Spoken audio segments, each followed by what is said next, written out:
Next up. 4 p.m. We've had a lot that we've just been putting into the show within the last hour even. Lots of things that are happening right now. Let me tell you about what we at least lined up for this first hour as of right now, a few of the things. All right, so I mentioned yesterday around this time that we had made an effort after speaking with a representative from the Center on Halstead here in Chicago to bring the other side of one of the biggest debates before the Supreme Court this week, and that is trans students in women's sports. So the author of the law in Idaho at the center of the case, I had something that came up at the last minute, wasn't able to join us yesterday. Representative Barbara Ehart is set to zoom in around 1:45 p.m. So we hope to have that conversation then. The director and lead cinematographer of a new documentary called Shouldering Sanctuary. It was locally made, capturing anti-immigration and customs enforcement, protests, neighborhood organizing efforts, and so much more during the height of Operation Midway Blitz, is going to be talking with me about digging into the city's history of fighting for immigration rights, the work to tell this story, and also, because it's still developing, their big fundraiser coming up to help families who are in need. But first, in this digital age, when we are all tied to our electronic devices, it's been a rough go over the last 24 hours for a lot of customers of Verizon. The wireless carrier says service should now be restored following a major outage that lasted for around 10 hours and impacted hundreds of thousands of people. But Lance Ulanoff, the editor at large for Tech Radar, is joining me now to talk about the widespread sightings of SOS. No one wants to see it, Lance. That's all I had for hours and hours and hours. There was a lot of stuff I couldn't do. I got really comfortable and familiar with SOS. Oh my goodness. So essentially it just took us back to like before we had cell phones for a few hours.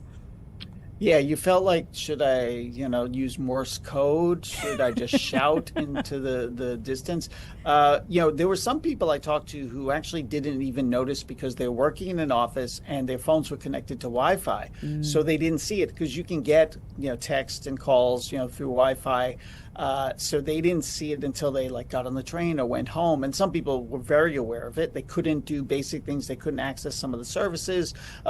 Some couldn't contact emergency services. So there was a range of frustration. It was one of the most extended and biggest outages we've seen in the last 12 months. And obviously, it is the biggest outage of 2026 at the moment.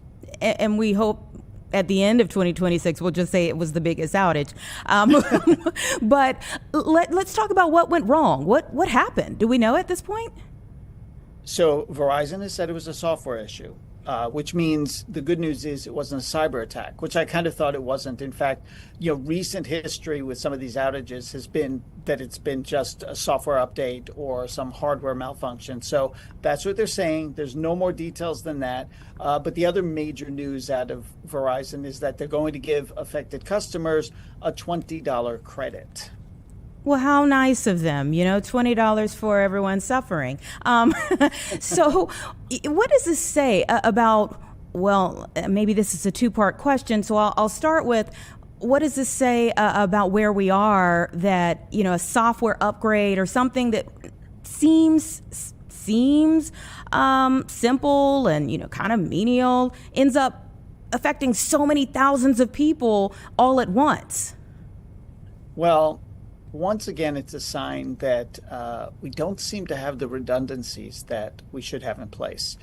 We've seen this with internet service providers. We've seen it with other cell carriers, and now we've seen it with Verizon, where what seems like a simple software update breaks a lot of code and creates a cascade, which brings down a big chunk of an entire network. That really shouldn't happen. What should happen is you run the code, you put the code in, either you run it in sort of a test environment and make sure everything's going to be fine, and then you put it live, or you put it live and there's a break, and what you do is you fall back to a version of the software that was not running the code. Unfortunately, it seemed as if Verizon didn't know for many hours what had gone wrong. And they were dealing with a lot of customer complaints. And I will give Verizon credit. They were pretty communicative. In fact, this is the rare instance where I've been covering these things for quite a while, where within the first 40 minutes, we had confirmation from Verizon that the network was in fact down. Mm. Sometimes they won't even tell us, they won't Mm-hmm. answer us. So we had that. They kept communicating. They just didn't have a lot of real tangible information other than we're working on it. And so we all had to be patient and sit on our hands. Which is tough to do when your hands are usually wrapped around your cell phone. Then it's not working.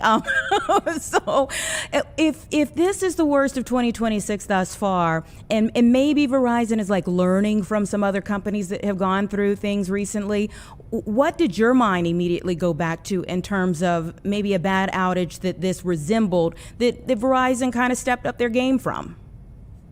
I mean, we've had outages from AT&T and Verizon previously, and some cell service, not some internet service providers, like even AWS and others that provide the back end for a lot of sites that you visit. Um, the one thing I think they learned is the communication part. They're still not, 10 hours is a long time, right? I obviously it could have been worse. It could have been days, which would have been disastrous on so many levels. So they move quickly.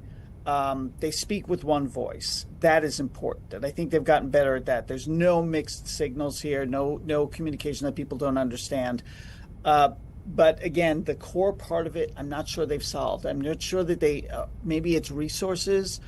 Maybe it's not plausible to create that kind of redundancy because the network is now so big. But people and businesses and emergency services all rely on networks like this. So I think they just have to do more to ensure that if there's a blip, it lasts minutes, not hours. Yeah. What are some other things that you would suggest, like moving forward? Clearly the time frame is one, but what are some other things that you think, heaven forbid, but we kind of know, when the next outage happens for someone, they could do better?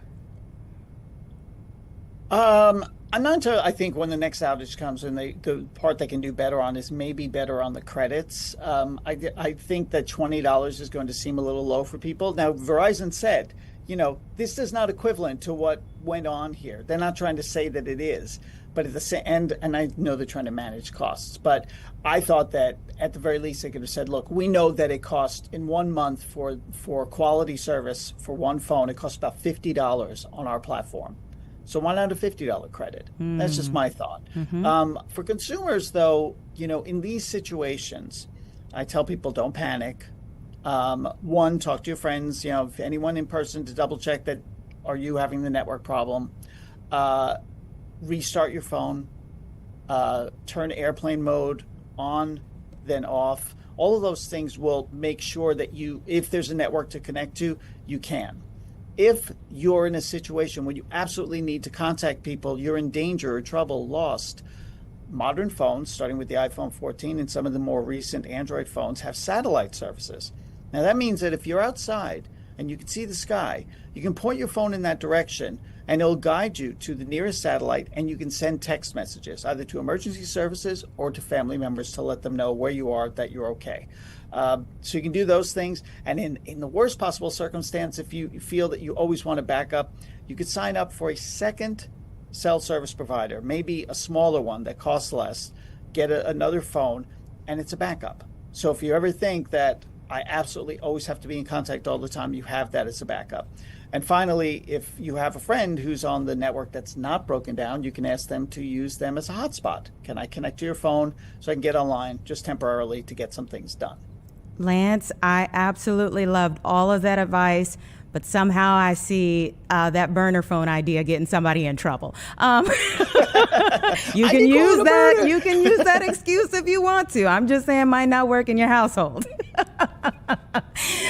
Would anybody still be having lingering issues now?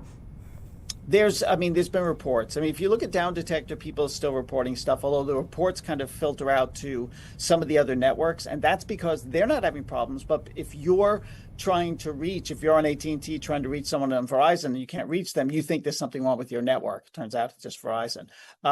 but the reports of Verizon outages have gone way, way down. So it takes a little while for it all to filter out. Remember that when the network comes back, what tends to happen is everybody floods onto it. They've been waiting. There's all the stuff they got to get done. They overload the network, and then the ability to get any data through kind of, it's like a tiny little pipe at that point. So patience is usually a good idea. If you don't have to do something right away, wait, and then probably in an hour or so, it'll be a lot easier. And just to circle back, so if this should happen to somebody, Wi-Fi should kind of be your savior, essentially. Yeah, well, first of all, Wi-Fi is not on the cell network. Okay, it's a connected. It's series of wires to the usually the Wi-Fi is the local wireless network in your office. There's a node on your ceiling or on your somewhere in your house, and that goes basically wired. That goes to a fiber optic network all the way to the backbone. So you can still use that. So it's not the same as the cell network. And do you think we're going to see more of these? Like, and I don't mean more as in will another one happen, but do you think we're going to start having more of these more often? Well, it's hard to say. We've certainly had in the last couple of years, we've had some notable ones.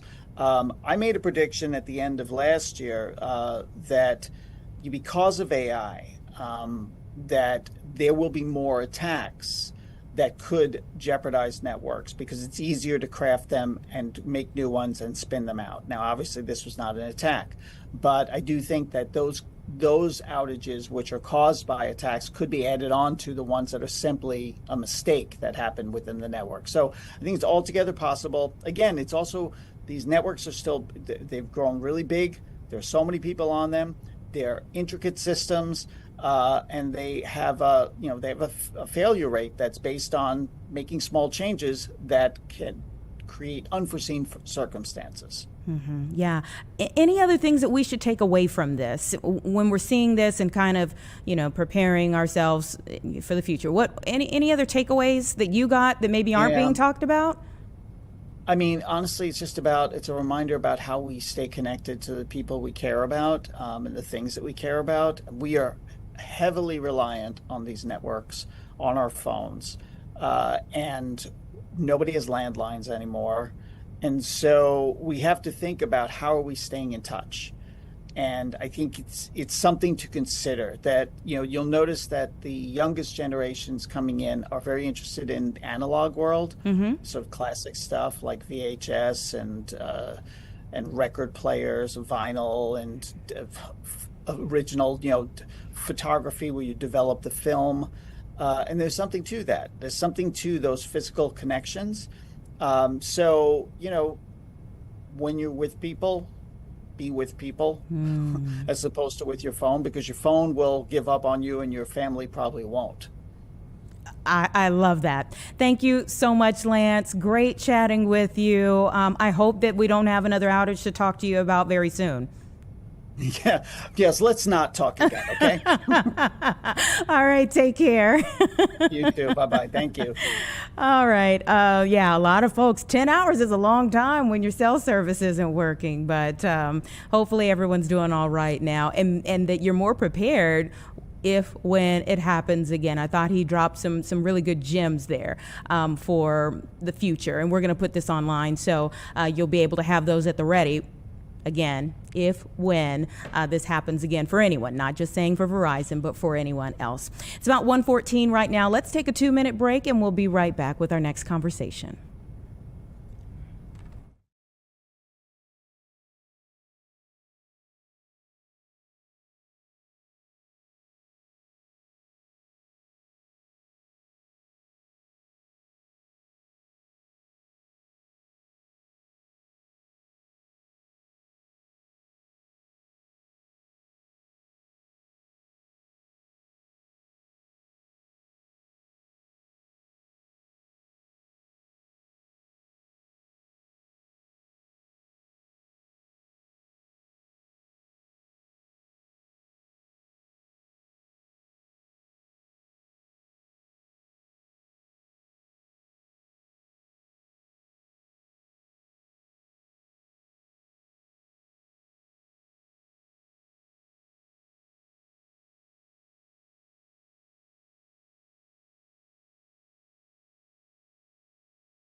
118 right now, everyone. Let's take a look at a couple of things that we're monitoring at the moment. First and foremost, we're going to go to see what's happening with the stock market. It's not been the best week for us, but look at that. I mean, usually we don't even go to the big board until later in the show, but we've seen so much red this week that it's about time we bring it up early, because look at that. We're up over 426 points for the Dow Jones at the moment. We're also seeing much of that spread to the others as well. S&P 500 jumped 0.7%. The NASDAQ composite has advanced 0.9% here. Seeing a lot of good things that are happening there for the stock market today. Obviously, it hasn't closed yet, but if you think about where we've been this week, on Monday, we started in the green and very quickly took a turn for the worst. And we've stayed in that red territory until today. So it's really great to see that from the start until now, we have seen all green, in fact, here on the screen. You know, this comeback I'm seeing here, of course, coming after 2 straight days of losing sessions on Wall Street. A lot of this, as I've been saying, has to do with political headlines. Some of that has to do with risks in Iran, what we've been watching there, the protests that have been happening, President Trump canceling all of his meetings with Iranian leaders, having to do with OPEC, the oil. That entire situation has weighed heavily on the stock market this week.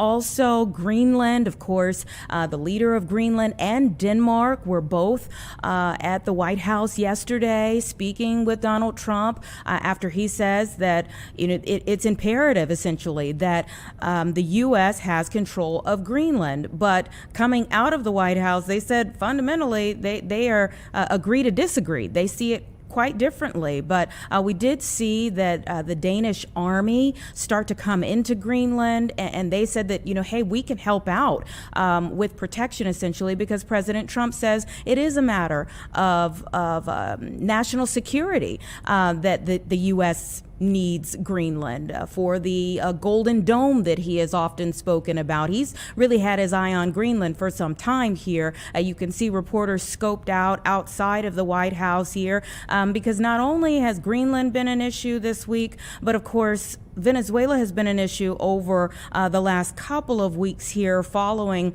the attack that took place there in Venezuela. U.S. forces going in, capturing the leader at the time of Venezuela, Nicolas Maduro, and his wife, who were then brought here to America to face charges, a string of charges, and then watching what's happened since then. Essentially his vice president being sworn into office as the new leader there, as the new top leader there in Venezuela, who was backed by President Trump. But the opposition party, if you really think about Venezuela, over the summer, they just went through elections, and neither Nicolas Maduro nor his vice president, his administration was not elected back into power. It was an opposition party that was elected into power, duly elected into power by the people there. But Nicolas Maduro never left office. And so the opposition still feels like, okay, well, if you take Nicolas Maduro out of the picture, we should be right? We should be in charge. That's essentially what they're saying. And the leader of the opposition party, not the person who was on the actual ballot in the last election, but the leader of that opposition party, who just received the Nobel Peace Prize, mind you, is at the White House today, expected to be at the White House today, speaking with President Trump. Leader Machado has been in exile for quite some time. And so this is one major step here. Not really sure exactly where it will go, but she has been in exile. She has spoken out multiple times since the capture of Nicolas Maduro. And President Trump has said she's not the right person to be in leadership at this moment. But again, the opposition party feels like regardless of that, they were the ones who were elected back into power there. Maria Corina Machado is her name, the opposition leader of Venezuela, who is at the White House this afternoon, speaking with administration officials here. And again, we'll wait to see what actually comes out of it. A few other things that are happening at the White House today. President Trump is unveiling a health plan. He's announcing today a plan aimed at lowering healthcare costs in the U.S. Obviously, this is huge at the start of a new year, this new year, because if you think back to the government shutdown and what took place during that time, Democrats at that point in time said that they were not on board to keep the government running while healthcare premiums were set to skyrocket for so many people come the new year with Affordable Care to expire. And so a lot of people were saying, hey, if you don't want the Affordable Care Act, what is your option? What is your what are you offering in opposition to it? And so the president today announcing a plan aimed at lowering healthcare costs in the U.S., which comes as the Affordable Care Act open enrollment ends in most states. And so we'll get more information on that, I'm sure, in the hours to come here as well.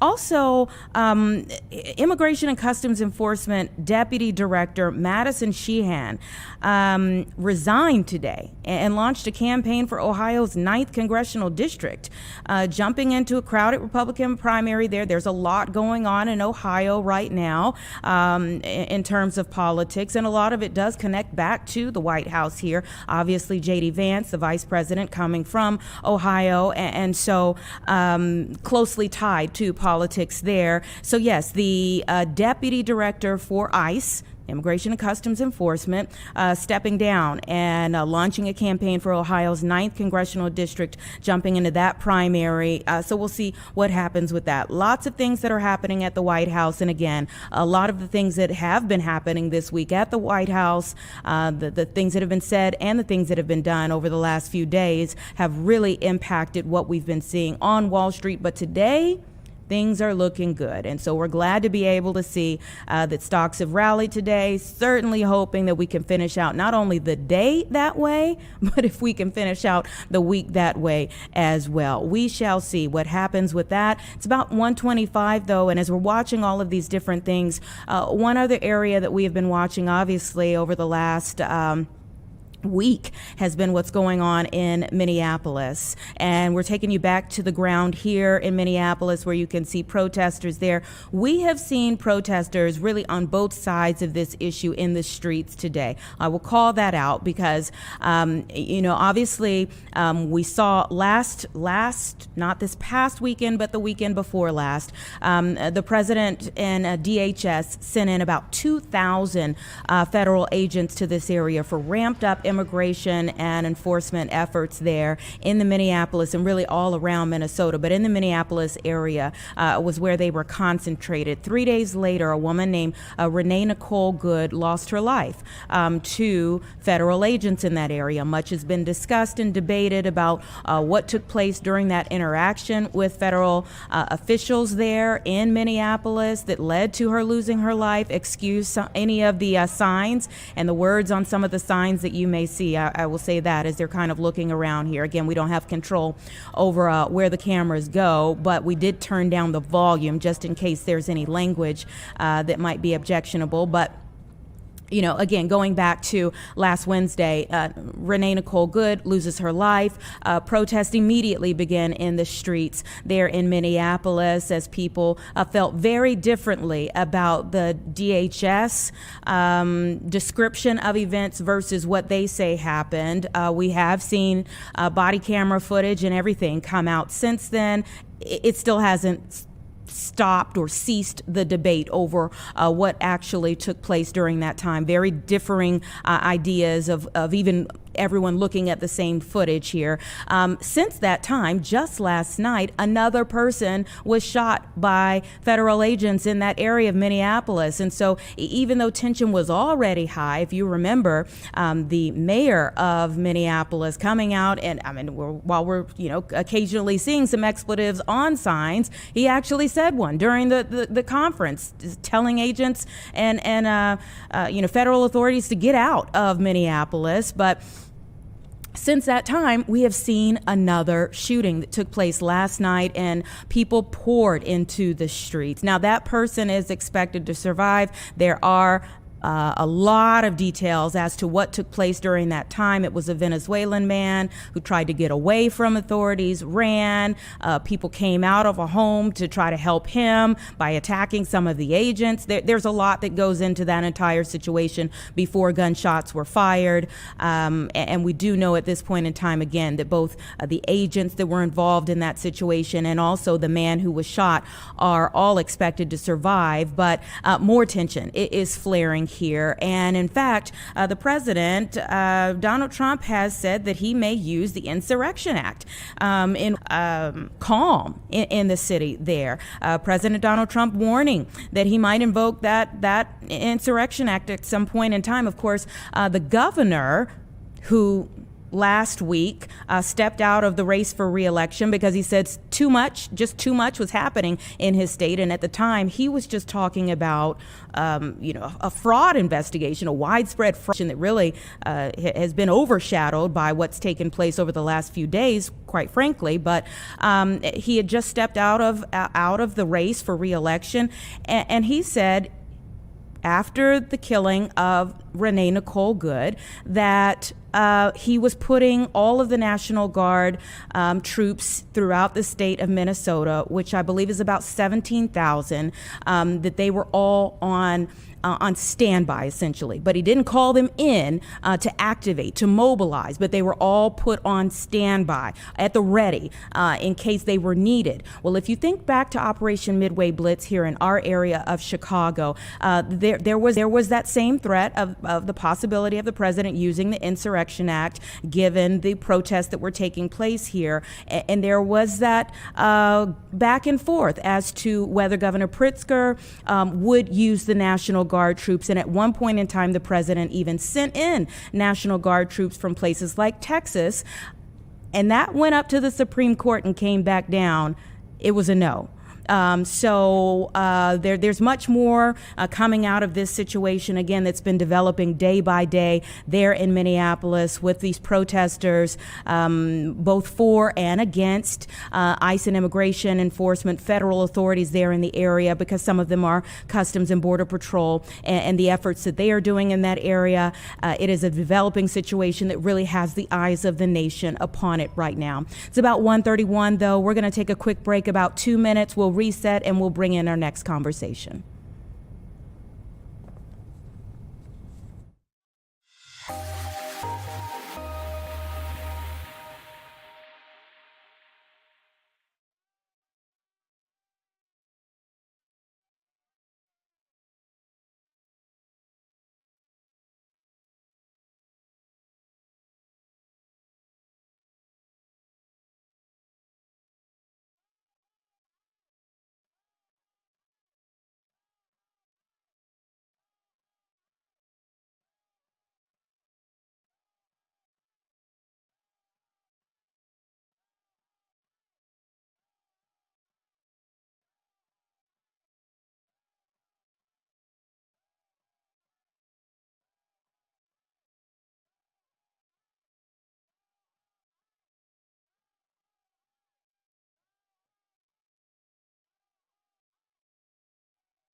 All right, it's about 1:35, everyone. Thanks so much for staying with us here on Chicago Live. A few moments ago, before we went to break, we were looking at what was happening in Minneapolis, the protests that are in the streets there. And I mentioned, thinking back to our time during Operation Midway Blitz, there is a new documentary called Shouldering Sanctuary by a local team behind this. And we want to go ahead and bring in the director and lead cinematographer, Ben Kolak, who is joining me now as they get ready to debut this to many people with a fundraiser that's going to help a lot of families in need. Thank you so much for your time.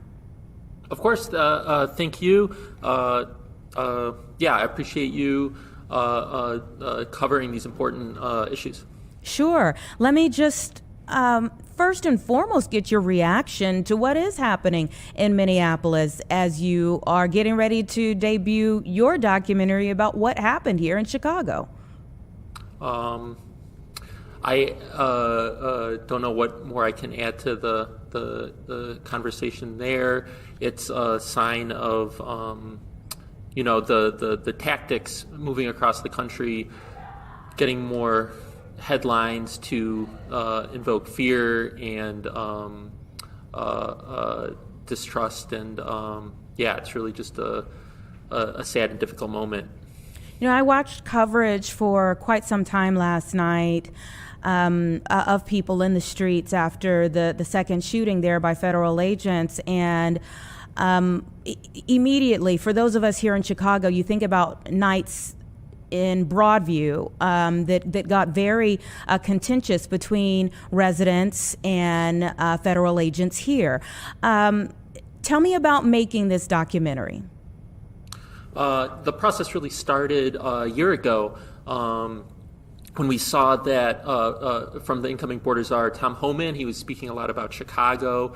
We thought we would really be well positioned to cover it and to really use the tools of documentary, the more visceral and character-driven approach and space that you have in that form, as opposed to, say, journalism, to document the experience of Chicagoans. And really, over the course of the year, it's aired towards a number of community leaders. There's a lot of hesitancy around representation and fear because of the way in which the situation's been ramped up. With respect to Broadview in particular, our documentary includes Rachel Cohen, who was a lawyer with Skadden and quit kind of in protest when the firm made kind of condolences to the Trump administration, and as well as Reverend David Black of First Presbyterian Church. And it was really moving to hear their motivation for being there and the good that they feel that protest can do to impact thoughts and change policy. Yeah, I remember when Reverend Black was shot in the head with those pellets outside of the Broadview ICE Processing Center. Who else did you have access to in making this documentary, or did you reach out to in making this documentary? Sure. So one of the figures we spent a lot of time with was 40th Ward Alderman Andre Vasquez, who kind of totes himself as the most accessible member of Chicago City Council. I think if you asked any alder person, they would also say that. But it was really insightful for us to see how he thinks about his work and what motivates him as chairman of the committee on immigrants and refugees in the city, and how the city's trying to cope with, essentially being, for lack of a better term, attacked by the federal government via fiscal means, via policy means, via really any means necessary, because they don't see eye to eye on some policies.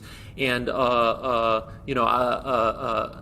Andre Vasquez identifies also, at least in the past, as a hip hop artist, and spoke to us about how his background as a battle rapper helps to inform his mindset on politics, and to think nimbly, and to not shy away from any attack, and if nothing else, to be smarter and sharper and more innovative. And that's really what we've seen Chicago do in so many ways. It's been a opportunity for organizing and coming together in a way that hopefully will continue to inform and inspire our city after this difficult moment is over. Yeah, we're called the city of broad shoulders.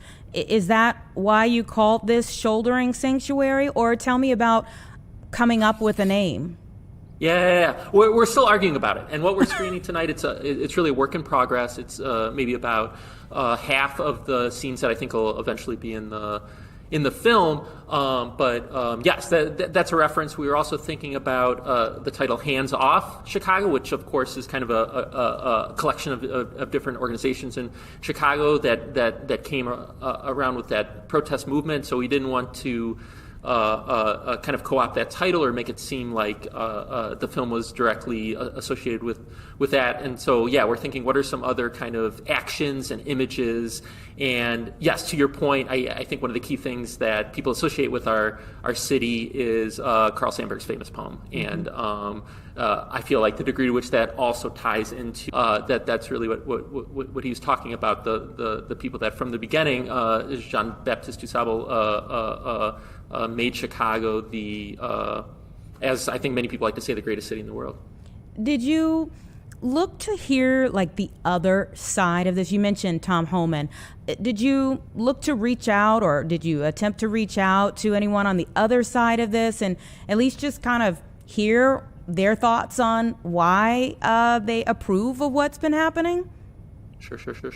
Well, it's been tough. Yes, we have tried to reach out to any genuine advocates that feel that what's happening in Chicago is going great, and exactly what should be going on. And we have yet to find somebody directly to speak with us about that. Of course, there's other media that speaks to that. One of the things we draw on quite a bit is the congressional hearing on sanctuary cities that happened this March, where you hear from a lot of Republican congresspeople that had some shocking questions and things to say about our city and our mayor.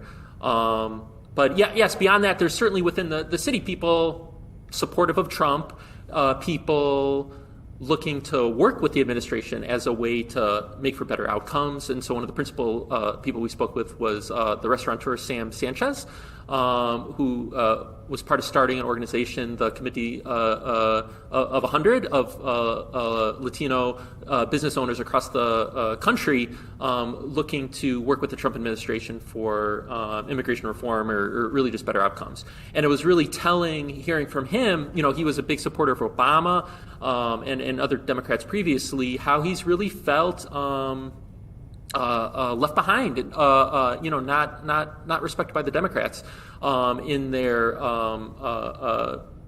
inability to make comprehensive immigration reform over the years. And so with that, really sees the support of Republicans as like, well, what else can I do? What else can I try?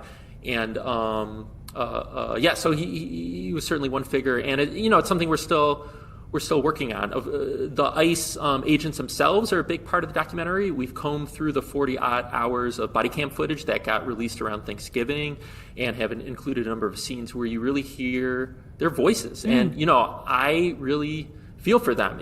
They're not the ones making this policy that's brought them to Chicago, and they don't have the tools, they don't have the cooperation to be able to achieve, whatever ends they're doing, which almost leads one to think that they're just there to make a spectacle. It's really not about the supposed policy goals of ICE. At least that's kind of been my takeaway from going through those many, many hours of footage.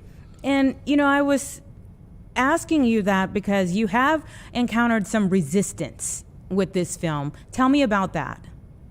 Yeah. It's been a challenge. There's been a number of, I think first off is, anything with access. That's one of the biggest challenges as a documentary filmmaker. Yes, kind of negotiating representation and who's comfortable being in the project. So that's really been foremost. one of the challenges, and that's part of why we're doing the work in progress screening today, to get feedback with a small audience, before it's done, and see what's resonating, what's problematic, and think about how we can make a more impactful film.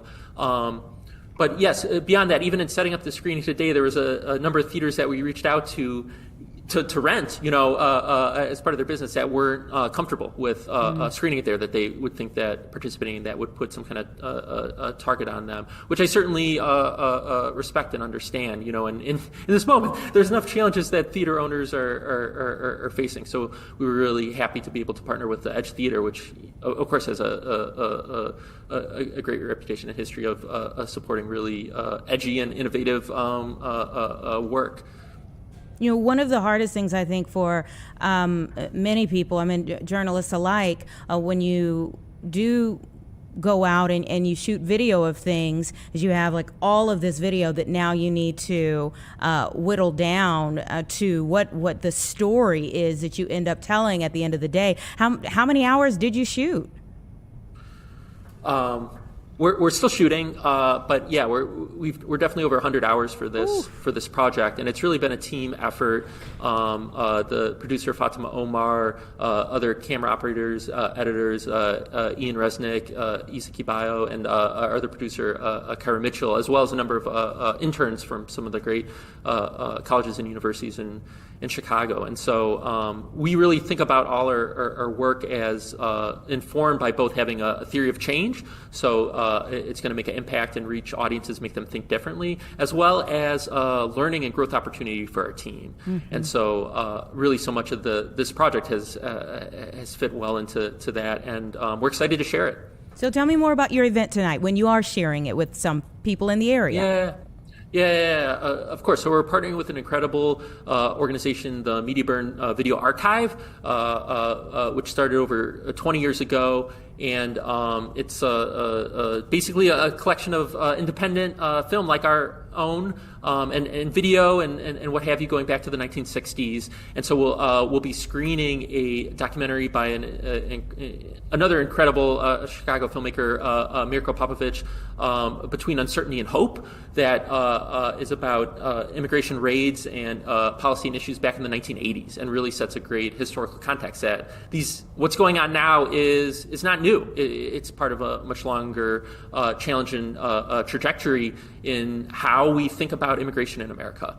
And then we'll be screening a cut of our film. It's about 40 minutes long, and then that will be followed by some discussion, hopefully some inspiration from a number of incredible Chicago alder people, Jose Fuentes and others, as well as activists. Antonio Gutierrez with Organized Communities Against Deportation. So yeah, it promises to be a really meaningful, hopefully inspiring event, and something that we hope to do more in the spring when the film is done, to be able to share it with other communities, particularly across Chicagoland, but also across the country. As you know, with your reference to Minneapolis, of course, the situation in Los Angeles, but these cities it seems are really kind of a template for the Trump administration, and with the in giant budget granted to ICE, it seems like these same tactics are going to be rolled out really across the country. And so we want to share the experience in Chicago to inform people in other places of how we've dealt with it, and tactics, experiences that they can use for hopefully better outcomes, and also community building in their towns and cities as well. Yeah, you mentioned Alderman Fuentes. I remember that interaction that Alderman Fuentes had in the hospital with federal agents when they put her in handcuffs and took her out of there. Yeah, it's really shocking. Both the conduct of the federal authorities, as well as the strength, the resilience, the conduct of our elected leaders and our other community leaders, and honestly, just everyday Chicagoans. Yeah, it's one of those things where every time we pick up the camera for the project, we continue to be moved and inspired, and we feel it's such a privilege to get to capture these moments and share them with our community. And do you think, listen, you said you started working on this last year, at the beginning of last year. We never know at the beginning of a year how it's going to end, so you couldn't have foreseen how things were going to develop throughout last year. You're kind of working with a moving target here. So, you said you hope that it's out at a certain time frame, but do you think you're just going to have to keep going back in and editing as things are happening? Sure. Well, yeah, we don't take a very precious approach to our film, so yes, we will continue editing it with another project I made about activism about parole reform in Illinois called Stateville Calling. There's a period over a couple months where every time we showed the film, it was a different cut as we would keep working on it. So we definitely approach our work more like improvised jazz musician than a Hollywood director. Where, all right, what cut are we going to show today? That'll certainly be the case for a little bit. But setting up these events is a way to hold ourselves accountable, and we hit export on the cut we're showing today, last night around midnight, and we'll set up some more events in the spring, and that will ensure that we have some new cuts by then that we can share. Yeah, and for people who are just meeting you here on Chicago Live or just hearing your name, give us a little of your background. This is a massive undertaking that you're doing right now. What is your background? Sure. So I've been doing video production in Chicago since I went to school 25 years ago. And it's a small production company. I mentioned some of my collaborators. It's a 6-person team right now, and we serve nonprofits, artists, documentary filmmakers, and journalism outlets. We're called Truth in Documentary, and we're out of the South Loop, kind of Chinatown area. And the last film that I directed is called Cat City, and it's about Chicago's love-hate relationship with feral cats. You can see it on Amazon or Canopy, and it takes a similar approach where it really uses the whole city as the main character, as a way to think about how we treat outdoor cats and what's unique about our policy in Chicago as a jumping off point to really look about how we relate to our neighbors and think about community and the urban space. And really a lot of those same themes are at play in Shouldering Sanctuary. You mentioned working with nonprofits. The event tonight is a fundraiser. Tell me a little bit about how you all are raising funds, what you're doing with those funds, and what people can do if they want to support your efforts. Yeah, that's great. So there's so many incredible organizations working around immigrant and refugee issues and rights in Chicago, and we felt it could be cool to really go right to the source. So we direct on our Eventbrite page for the event somebody to basically a composite of a lot of different kind of individual GoFundMes and what have you that families and individuals that have been impacted by ICE have put together. So it's a list, I think 50 or 100 different individual folks, supporting people that have incredible legal fees trying to help their loved ones, or have had to move, or have lost jobs, or what have you. And so you can find our Eventbrite page and get linked to that, and we're just asking people to pick one that speaks to you and support it. And also thinking that that's a way that somebody can hopefully have a direct connection, hear another story through that fundraising effort, that they have to take the initiative to decide who and what they'd want to support themselves. Where will people eventually be able to see your film on a wider basis? Are you going to try to shop this, or trying to get it in theaters? What are you trying to do with it? I am inspired by your optimism. The documentary media landscape is really a challenging one. So the onus is on us to get it out there, and so we really appreciate being able to share it with your audience today. It will be streaming somewhere eventually. I think in the short term, though, we'd really like to keep it under wraps so that it can have more appeal for in-person screening events, because we find something really magical happens when people come together to watch a film, and that it can be a great organizing tool. So it'll be available certainly at some other community events in Chicago this spring, maybe into the summer, and then probably towards the fall or the end of the year, it'll be available streaming more widely, perhaps just on our YouTube, or perhaps we'll be able to partner with a streaming service or something like that, as we did with Cat City. All right. Thank you so much. Great being able to chat with you today, Ben. Thank you. All right. Best of luck. It's about 1:55, everyone. We're going to take a 2-minute break, and we'll be right back with our next conversation. Our guest is on the line.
Welcome back, everyone. It's about 1:57 right now, and I mentioned earlier this week, we took a live picture to the Supreme Court. You saw protesters outside, both for and against one of the biggest debates that they were arguing that day, and that was over trans students in women's sports. It appeared on that day that even though the Supreme Court didn't give a decision, that won't likely be until June, that they were leaning to the decision of possibly supporting the efforts to keep trans students out of women's sports. I want to bring in, we spoke that day with the Center on Halstead that counsels trans youth, and now we have Barbara Ehart, Idaho state representative, who wrote the Idaho law at the center of one of these big cases here at the Supreme Court. Thank you so much for your time. Happy to be on here. Happy to discuss this piece of legislation that has been near and dear to my heart. Tell me why it is near and dear to your heart. I know that you are a former athlete. I see the basketball behind you. But tell me about why it's near and dear to your heart.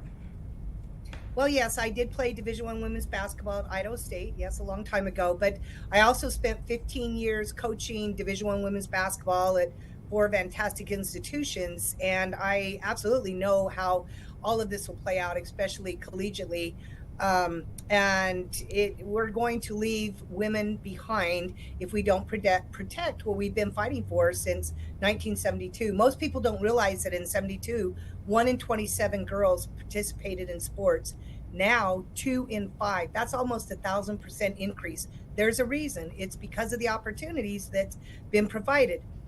Title IX was an exclusive ruling. It wasn't inclusive.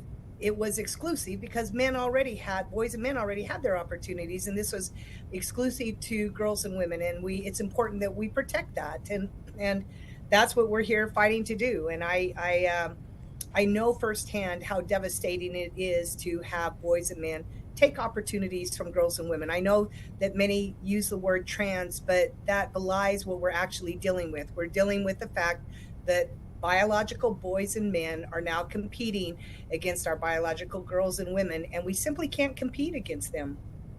What alternative would you suggest? I mentioned when we were speaking with our guest from the Center on Halstead, I remember, and I ran track coming up. I remember watching a state track meet in California not too long ago, because I still kind of keep up with track around the country, watching a state track meet there that had become very controversial because there was a trans athlete in the women's division, and thinking to myself, I could really see the heartache in both sides of this debate. There was a trans athlete who it wouldn't have a place to compete. And there are also girls in this sport whose parents were saying, my child should be at the top of the podium, not 2 or 3 spots down. So what alternatives do you see in this? I appreciate that, but let me redirect the conversation, the narrative that's been out there. The biological boys and men do have the opportunity. They need to compete in their own category. That category is still open for them. When they decide to step away from their category and step into the girls and women's category, that gives them not just one opportunity, but 2 opportunities, then deciding on which way they'd like to compete. If we follow what's been happening, you will see that almost always these boys and men started on the boys and men's side first and then crossed over. So to somehow come up with the idea that, they were uncomfortable competing there, you know what? So because they felt a little uncomfortable, we're now supposed to displace all girls and women and their comfort levels? It absolutely makes no sense. Let me take this just a slightly different direction. If June Eastwood was who our Idaho State athletes had to compete against. He had run track for 3 years at the University of Montana on the men's team, and the last year decided to run on the women's team, just as Leah Thomas had swam for 3 years on the men's side, and then the last year decided to swim on the women's side. In the world of sports, and particularly like women's basketball that I coached, if Leah Thomas and June Eastwood had decided, even CeCe Telfer, who had been the Division II male champion, same scenario, if they had decided their freshman year that they wanted to compete against the women, I promise you that every school in the Big Sky and every school in the Ivy League and every school that had this situation the coaches would have been forced to go out and recruit a male that could compete against them, because though the other side wants to say this is about compassion and inclusion and humanity, those may be subsets. Ultimately in sports, and particularly at the collegiate level, D1, it is about winning. If it wasn't about winning, then players wouldn't be cut and coaches wouldn't be fired. And so I propose this scenario.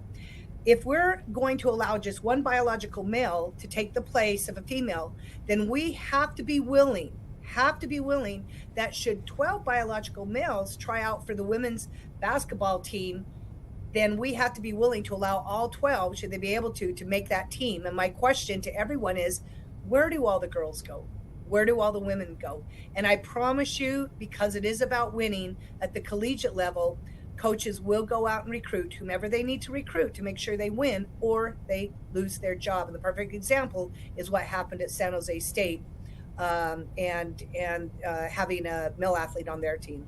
So we are talking about 1 to 2%. Trans people make up about 1 to 2% of the United States, and obviously it would be even less for trans athletes in either high school or college sports, which is why I was asking you about what would the alternative be if we're only talking about such a slim margin here and not at large, writ large. What would an alternative be to satisfy everyone? Is there an alternative that could possibly satisfy everyone? You know, that was really kind of my point, that they already have the alternative. Nobody's keeping them from participating on the male side. No one, not a single person. Why do they get to dictate what happens because of their feelings? Why? Why don't the women against whom they're competing get to dictate? Because feelings don't compete in sports, male bodies do. If they want to go out and start their own league, I'd be very, very supportive of that. But also, let me just share this. I had the opportunity to testify and help most sponsors bring this legislation forth as I travel the United States and other legislative bodies. And when this question was posed to us by the committee hearing it, is this a solution in search of a problem? I would remind them, good committee, you're about to hear testimony from all of these people behind us with their little sons who are going to be arguing that their son should be able to play on the girls' team.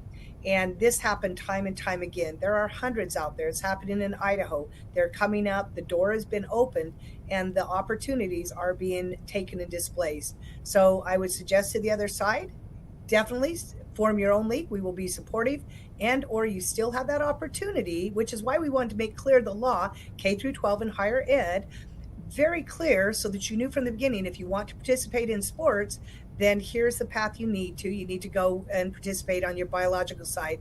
And if we were to use the argument at the other side that it's not really happening, it's not a problem, then great. Then they don't get a play. It's not a problem. Very few are doing it. Don't displace our girls. I mean, that would be the way I would address it, but they do have the opportunity to still participate on the male side. I was asking for the matter of someone who doesn't identify as a male, and the same may happen, obviously, for someone who doesn't identify as a female, but obviously, Sure. the hormones and the nature of our bodies being different would have a different disadvantage type of situation. So let me ask you this on a final note here. What were your thoughts on at least this portion of the debate that happened this week at the Supreme Court? I know you were monitoring it closely. Yes, I got to have a ticket. I was one of them who got to go in and listen to the Supreme Court. Oh my goodness, what an honor. There's a lot of things at play here. Obviously, the Supreme Court won't just be examining the arguments that had taken place, all of the amicus briefs.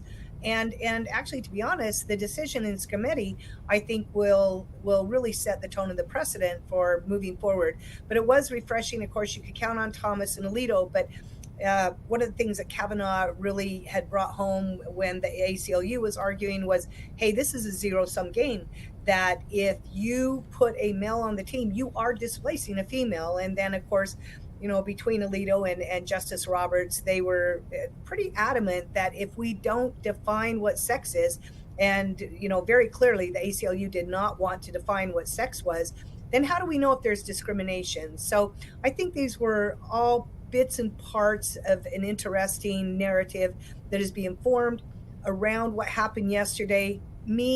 I really am highly optimistic. It really is important to me. I have fought for years, in coaching for these opportunities for our women to have more opportunities than I had. People, I'm old enough that in high school, we had to use hand-me-down uniforms from, the boys, same at the college level. There were so many discrepancies, but I didn't complain because I had that chance. I had that opportunity. But we do want more for our women. And if men are taking our spots, and we're right back where we started, right back where we were in 1972. So thank you for giving me an opportunity to maybe share some of my thoughts with you. Representative Ehart, thank you so much for your time. I appreciate it. It is important to us to hear all sides of these debates. Thank you. Thank you. All right.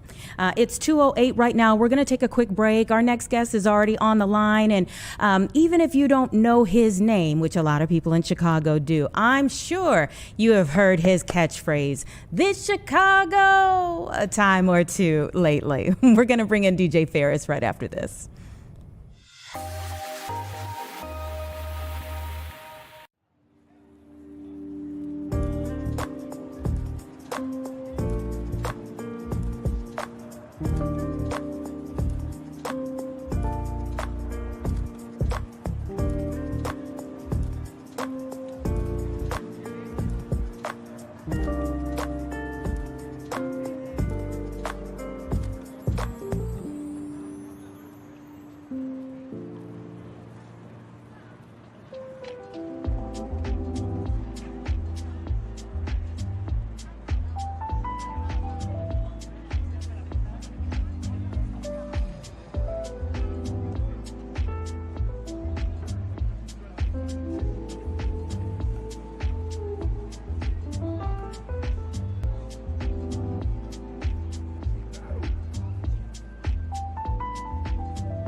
right, welcome back, everyone. 2:10 right now, and you know the city has been on fire. The Bears have been doing a wonderful job, and of course, we're going to be back at Soldier Field this weekend on Sunday, 5:30 p.m. They're going to be taking on the LA Rams in the divisional round. I mean, this is history. There's a lot on the line now, and you see the tarp is down over the field. We're hoping that it stays nice and right for the game, even though we're having a lot of weather challenges outside.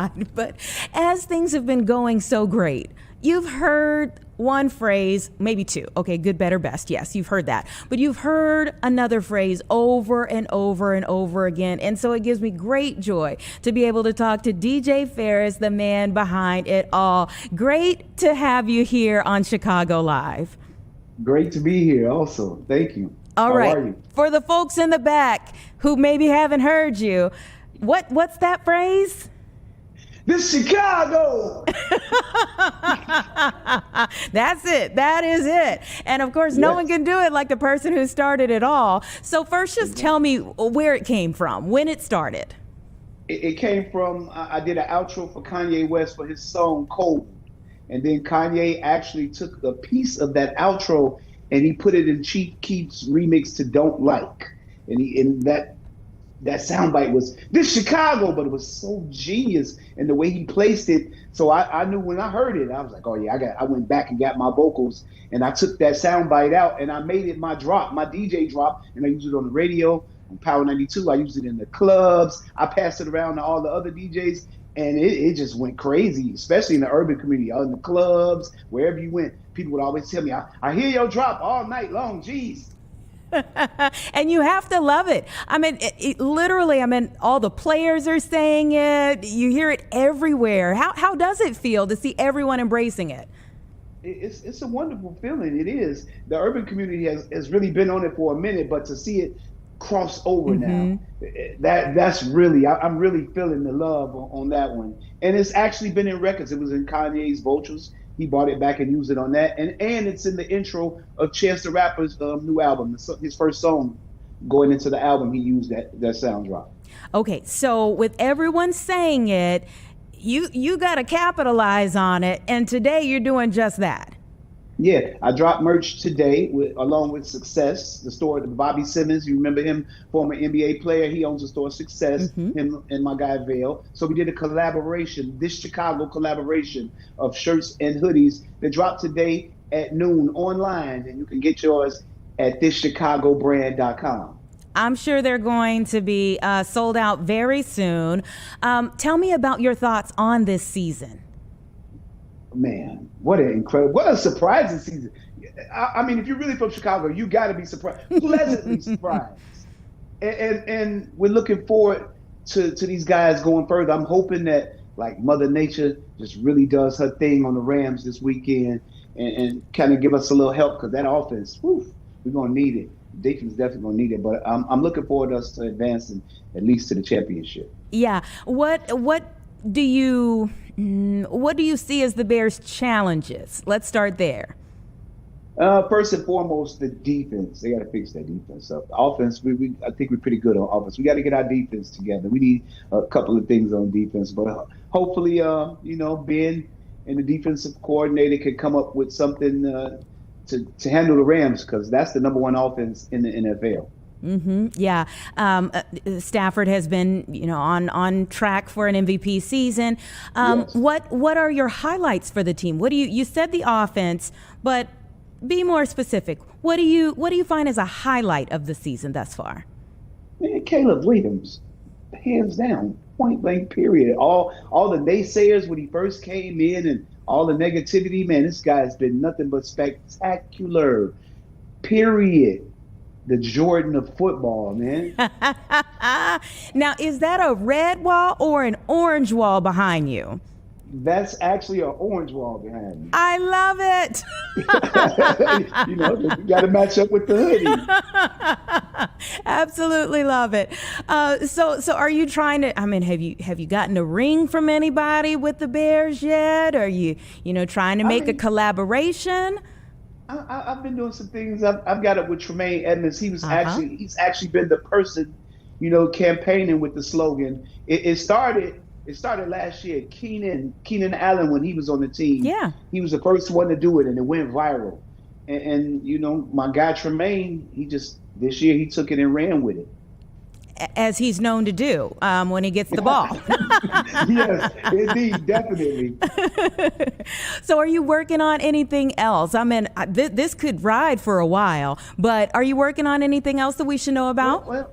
Well, this Chicago it represents all of Chicago. So, you know, I got a lot of DJs that DJ for the sports team. So I gave all the guys that dropped, they've been had it, but use it at the events, the Blackhawks, the White Sox, the Cubs, you know, and I just want it to be the slogan, the rally slogan for our teams. Yeah. And you mentioned, you know, I mean, just how the city is on fire. Yeah. Just talk a little bit more about that. You're born and raised in Chicago. Yeah, most definitely. Tell me about like what you've seen in the past. Obviously, you know, the 85, 86, but Yes. and tell me about how you're feeling the city is feeling right now. I mean, we're feeling in need of a champion again. You know, we had our Bears, we had one, came close to another one. We had our Bulls, they ran things for the 2-3 peats.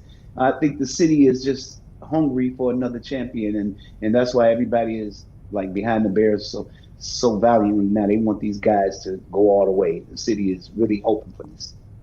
Well, we're certainly hoping they go all the way. This divisional round is definitely one, a big game, a big challenge for them as they go into the weekend. What's your prediction for the game? 24-17 Bears. Okay, 24-17 Bears. Cardiac kids come back in the fourth quarter with 2 minutes left or something like that. You know how they do. Has your heart been hurting throughout the season? Oh, please. Are you kidding me? Yes. My blood pressure to the roof. Yeah, it's been pretty tough on all of us, although our spirits are high, but our blood pressure is also high. Yeah, most definitely. Listen, great chatting with you today. I think you've given us something. You've gifted the city something that, again, like you said, it goes well beyond just the Bears, but it's for the city as a whole, and it's wonderful to hear everyone saying it everywhere right now. Yes, it is, and I thank the whole city of Chicago, and even the people that moved away from Chicago that still embrace, you know, the phrase and the city. Thank you all. Okay, now before we go, you got to give it to us one more time. This Chicago! We'll hear more of it this weekend, I'm sure. Thank you so much, DJ. Thank you for having me. Go, DJ. That's my DJ. All right.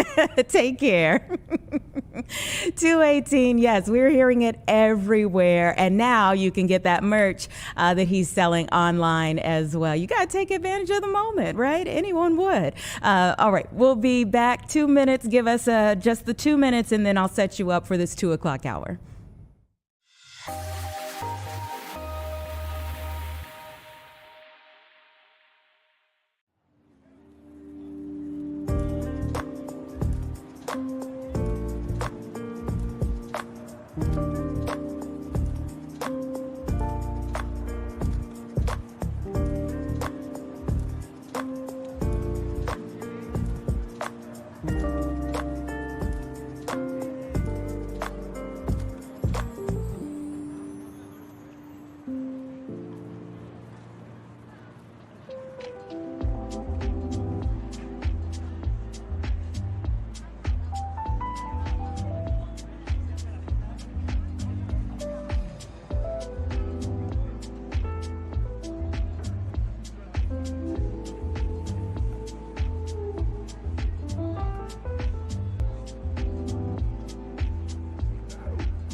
right, 2:20 right now. Thanks so much for staying with us here on Chicago Live. Let me tell you a little bit about what's coming up in this hour here.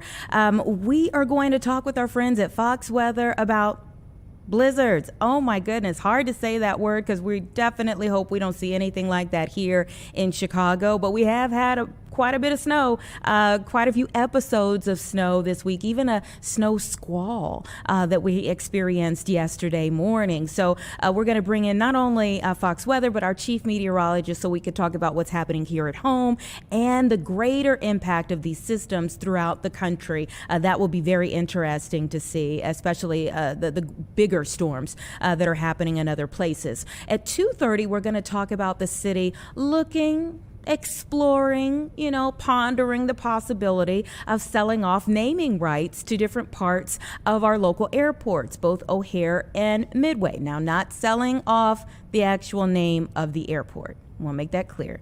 Not selling off the actual name of the airport, but maybe a terminal. Maybe the parking lot, the name of the parking lot or something like that. We're going to talk a little bit more about that idea as that just came out today. But first and foremost, speaking of the airports, during the government shutdown, we listened to one press conference in particular where Transportation Secretary Sean Duffy was speaking, and he was talking about the great impact that the shutdown was having on air travel at the time. It was a mess. They had to, there were so many people, TSA agents and things of that nature, who were furloughed, essentially. They knew they would get the back pay, but at the time they were furloughed. And people who they were expected to work even though they were not being paid. And so at one point in time, they had to cut how many flights were happening. And that was the reason for the press conference. But as the transportation secretary was addressing this larger issue that was taking place, he also went into how air travelers were dressing. And that brings us to our next conversation. Shay Oakley is an airline historian. We want to talk a little bit more about flying fashion. Thank you so much for your time. Thank you very much for having me. What was your reaction upon hearing those comments? I'm old enough to remember when we did dress up to fly. Back in the 70s when I was a kid, my parents and whole family would be dressed up. So I remember those days. And when I heard him say that, I thought, gee, that's a great idea. Except it's not 1975 anymore. That's the one problem. One small problem. We're about, 35 years later, 45 years later, when we're looking at the scope of the flying public today, how do you even see this being implemented? It was purely a suggestion, basically, an official suggestion from the, chairman of the DOT, but a suggestion nonetheless, and one that sadly probably will not be followed because flying today simply is not anywhere near as exclusive or as comfortable as it was 45 years ago. Mm-hmm. Talk a little bit more about that. I can remember when I was little going on flights and we got a full meal when we were flying home to grandma's house. We got a full meal, and we weren't in first class, and we got a full meal on the flight and things of that nature, whereas today you get, mixed nuts. Yeah, if you're lucky. The bottom line is that today the airlines have done what's called unbundling, where everything that they used to include, even with a basic coach, you have to pay for. So other than maybe the seatbelts and using the lavatory, you have to pay for everything on the plane today. That's a big difference. Yeah, and the price of the flight in and of itself continues to go up as well. Yes, I mean, it's much cheaper than it was 45 years ago. And to some degree, flying by air, with the airlines is airborne mass transit in a sense today, because the fares have come down. Are they going back up? Yes, to some degree. But it's still much cheaper than it was before airline deregulation. And that allowed a much larger segment of the American population to fly. And that's when, we got into the backpack and pajamas era. Yeah, that's good perspective that, like, even though we're seeing the prices start to rise, it's still not as high as it was back then. I think maybe everyone just has sticker shock because it feels like everything, not just the price of that, but everything is rising right now at once. What were some other thoughts about, you said the pajamas and whatnot that now you might see on a plane? Well, particularly in basic economy, the seating is so cramped, and people want to be as comfortable as they can be when flying, and I totally understand that. Now, I still, as somebody who's in the industry and who has obviously, if you look behind me, a deep interest in the history of the industry, I still throw on a sport jacket and a nice pair of pants when I fly, but I understand the pajamas and shoes off crowd because it's just gotten really, really uncomfortable. And then on top of that, you've got the hassle with security post 9/11. I mean, it used to be getting there was half the fun. Now it's anything but. Yeah, you make a great point there in terms of the overall flying experience now that has just changed in so many ways. I'm the type of person that I do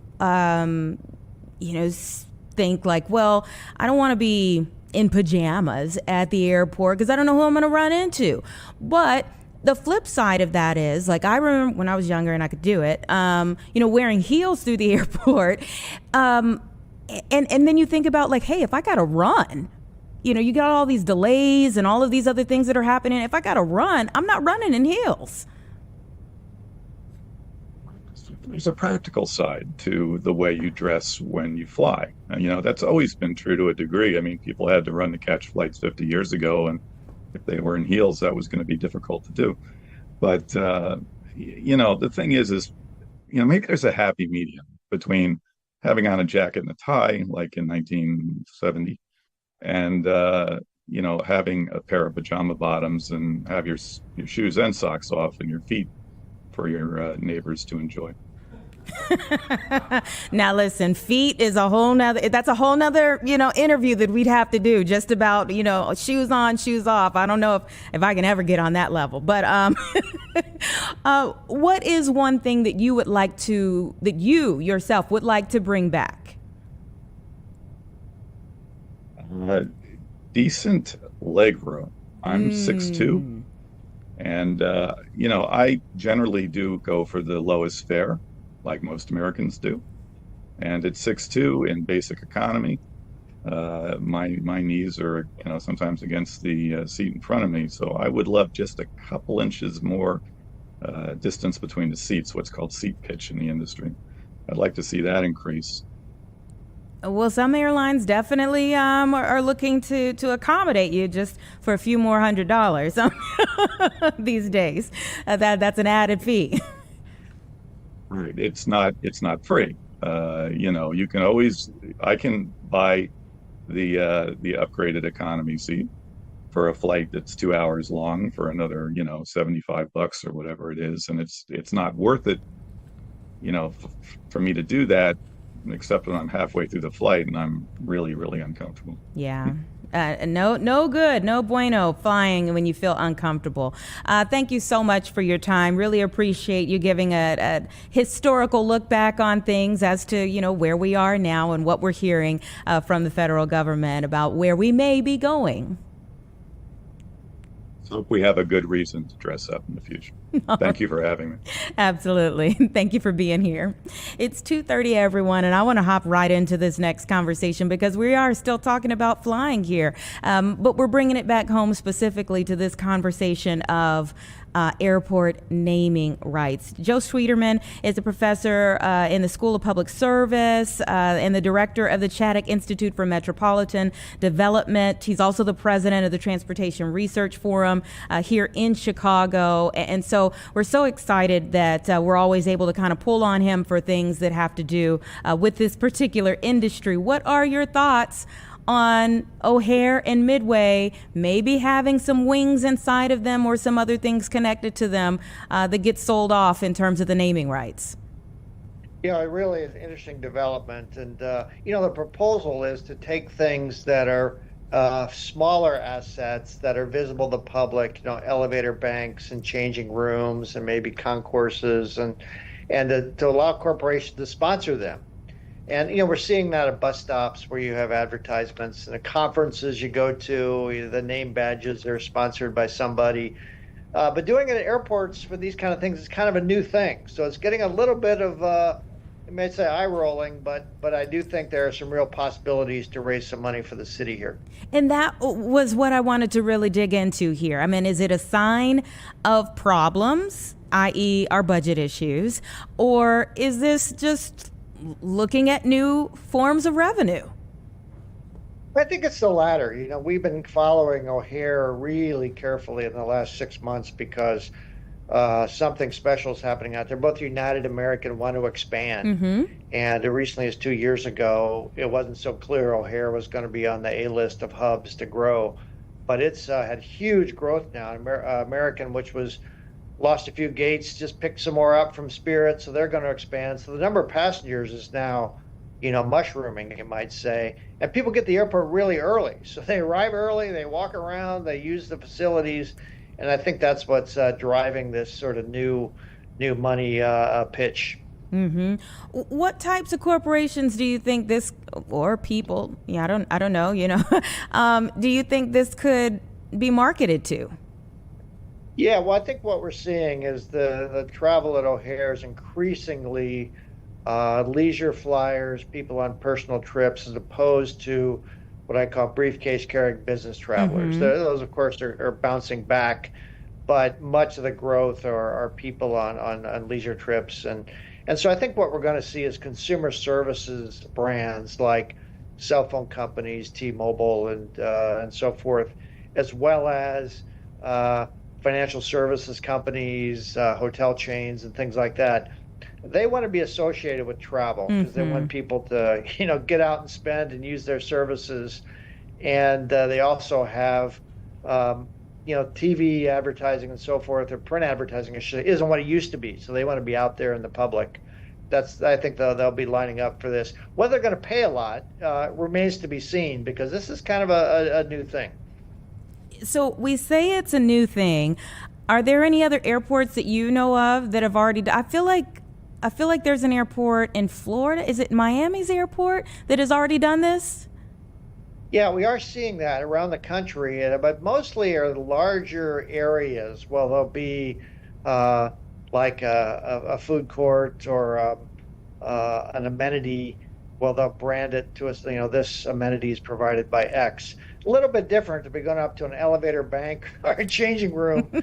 And I think the key is not to make this gaudy. I mean, if you walk into a changing room and there's a little sign at the front saying, sponsored by, Walmart or something like that, that's fine. But if it's a large sign on the door and it looks like an advertisement, it's going to cheapen the environment. And airports really want to feel kind of exclusive and the best they can, places where there's a calm environment. That's going to be the real trade-off. Mm-hmm. Yeah. And is that some of the grumbling that you're hearing, that it could get kind of gaudy? It definitely could. I think, we see that where you go to some places like a sporting event and instant replay sponsored by company X. It's okay for those kind of things because it's not imprinted on the stadium. But, you certainly don't want to walk down a concourse and every last thing has a corporate logo attached to it. And these are public assets. So I'm getting some calls from people saying, with the parking meter deal and the selling the Skyway and everything, the city sometimes gets ahead of itself here and we come to regret these deals. So, things like the TSA checkpoint, having that sponsored would be pretty inappropriate, I think. Maybe, there is a way to go too far, What are some other issues you could see with this? We're going to expand O'Hare, big plans for that. And so what we've been studying is, the plan is to tear down Terminal 2 and put up the Global Gateway Terminal. So when we do this, we're going to get big new concourses and better retailing and things like that. And so there's already going to be more commercial activity in the airport. That's one limitation of O'Hare and Midway, is we just don't have space for the nice restaurants and things you see at other airports. So, we're already going to be commercializing a bit.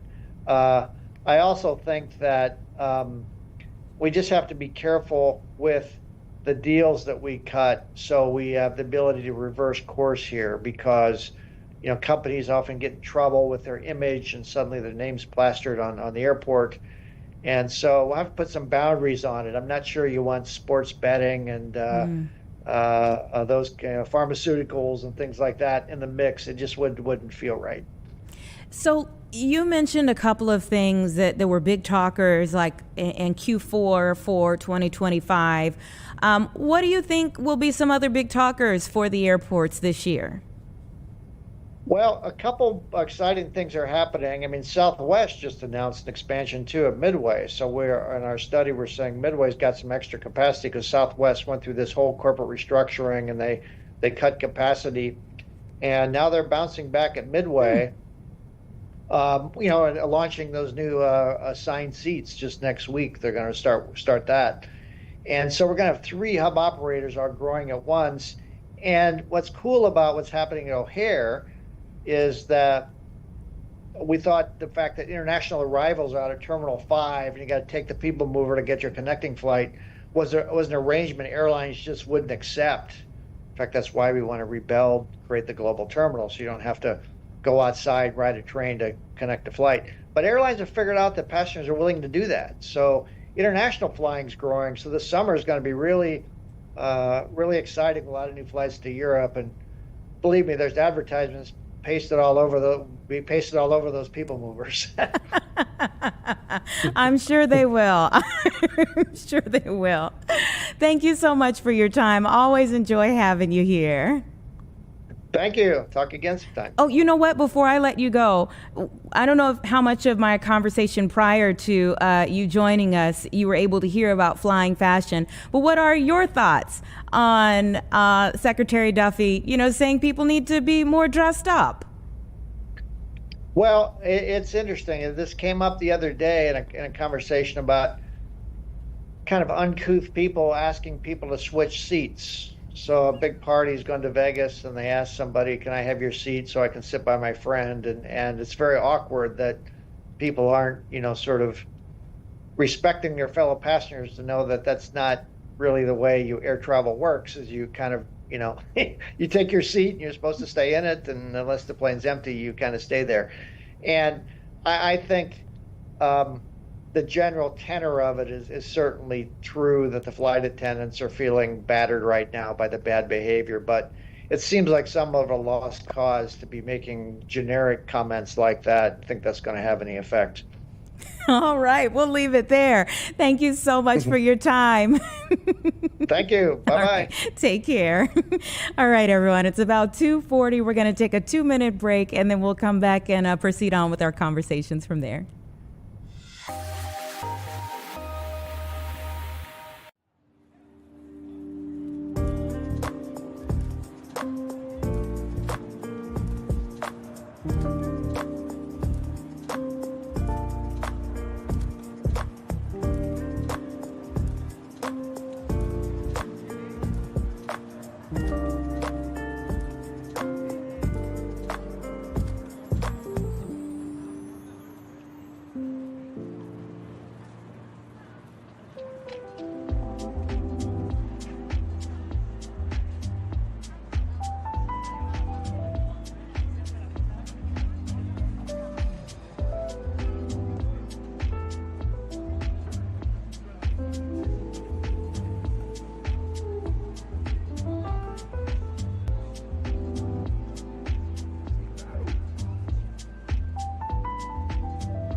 Okay, you can hear me now. It's about 2:42 right now. Welcome back, everyone. Thanks so much for staying with us here on Chicago Live. We have been through it this week with the weather outside. I mean, we had like a snow squall. We had so many people who were, it was on our trending queries on our website who were asking, what is a snow squall, as the meteorologists were talking about it. And then even when you got up today, especially for our friends in Northwest Indiana, more snow outside. So not only are we going to look at how things are shaping up here, but the greater of this system and maybe what else is out there, who else is getting snow around the country. Going to go ahead and bring in Kiana Lewis of Fox Weather. Thank you so much for joining us today.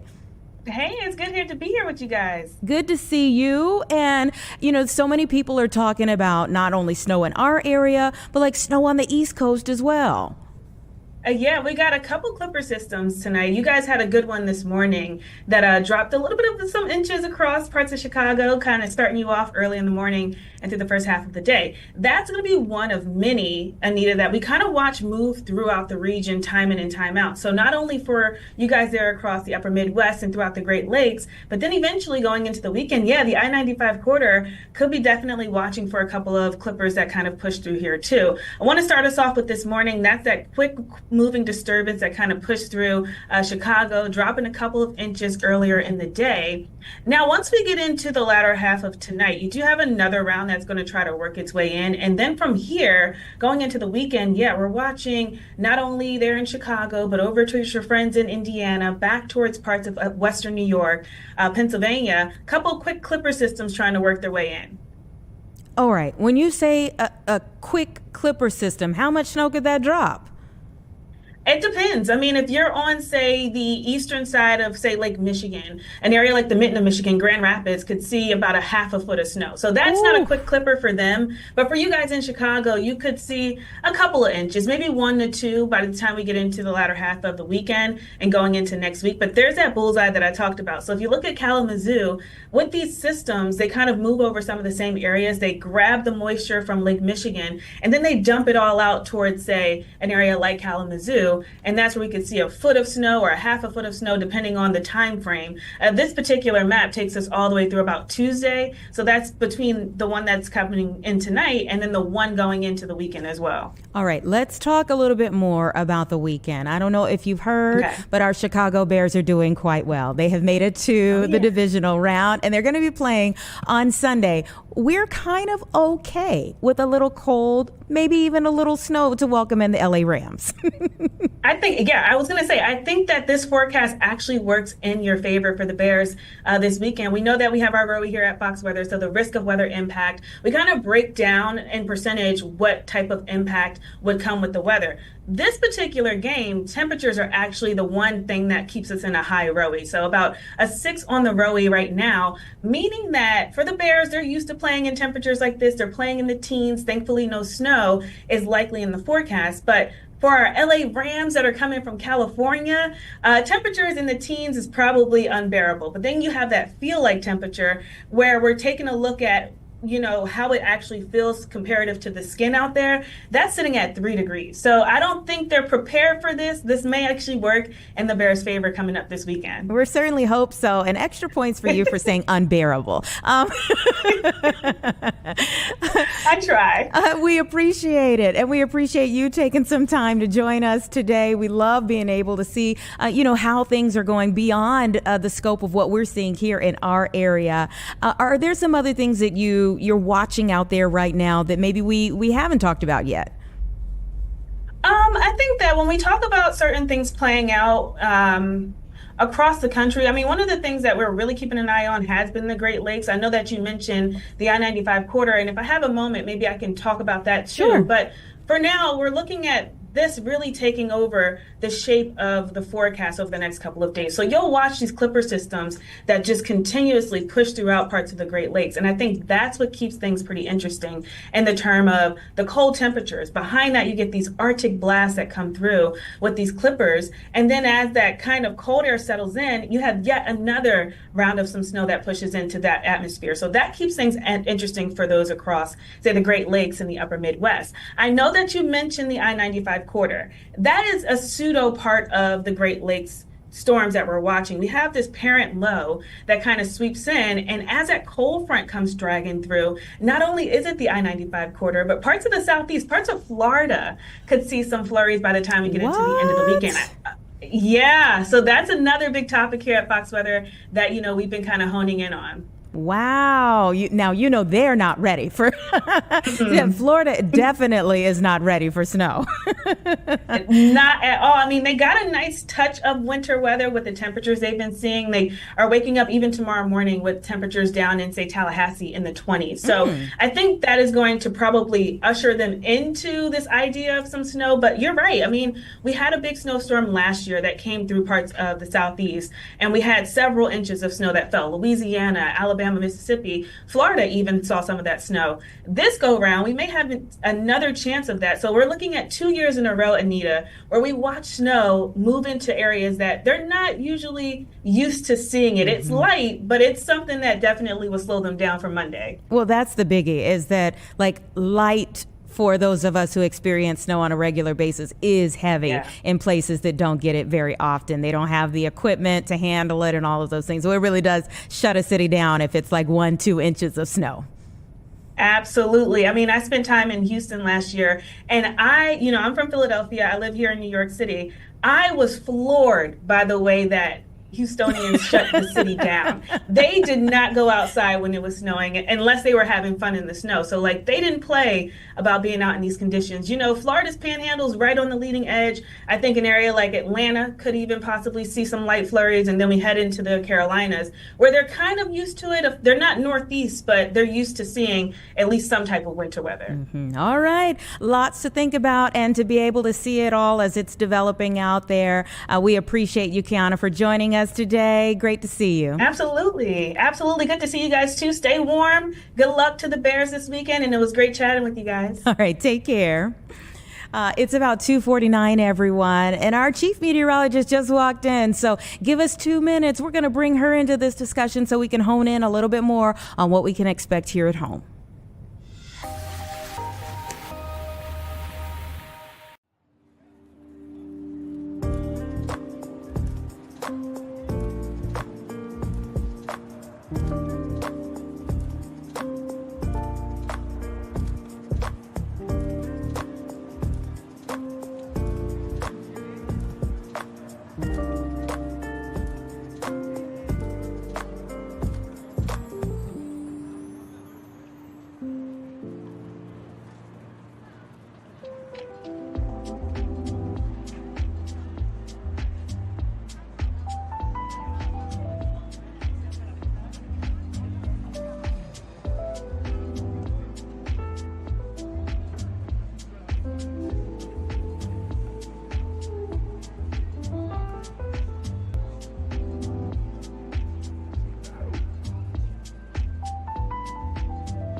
.251, Chief Meteorologist Emily Walls is here. And, we were talking with Fox Weather, Kiana Lewis from Fox Weather a few moments ago about some of the things that they are seeing across the country. And one of the things that she talked about a lot was this cold weather that even Florida is going to get. Do you remember when iguanas were dropping from the trees? Well, I saw that's happening again. Oh, my goodness. So actually, when it comes to that, it only takes a temperature of about 40 degrees for that to happen. And they're going to get even colder than that. So it's always so sad, though, isn't it? It is.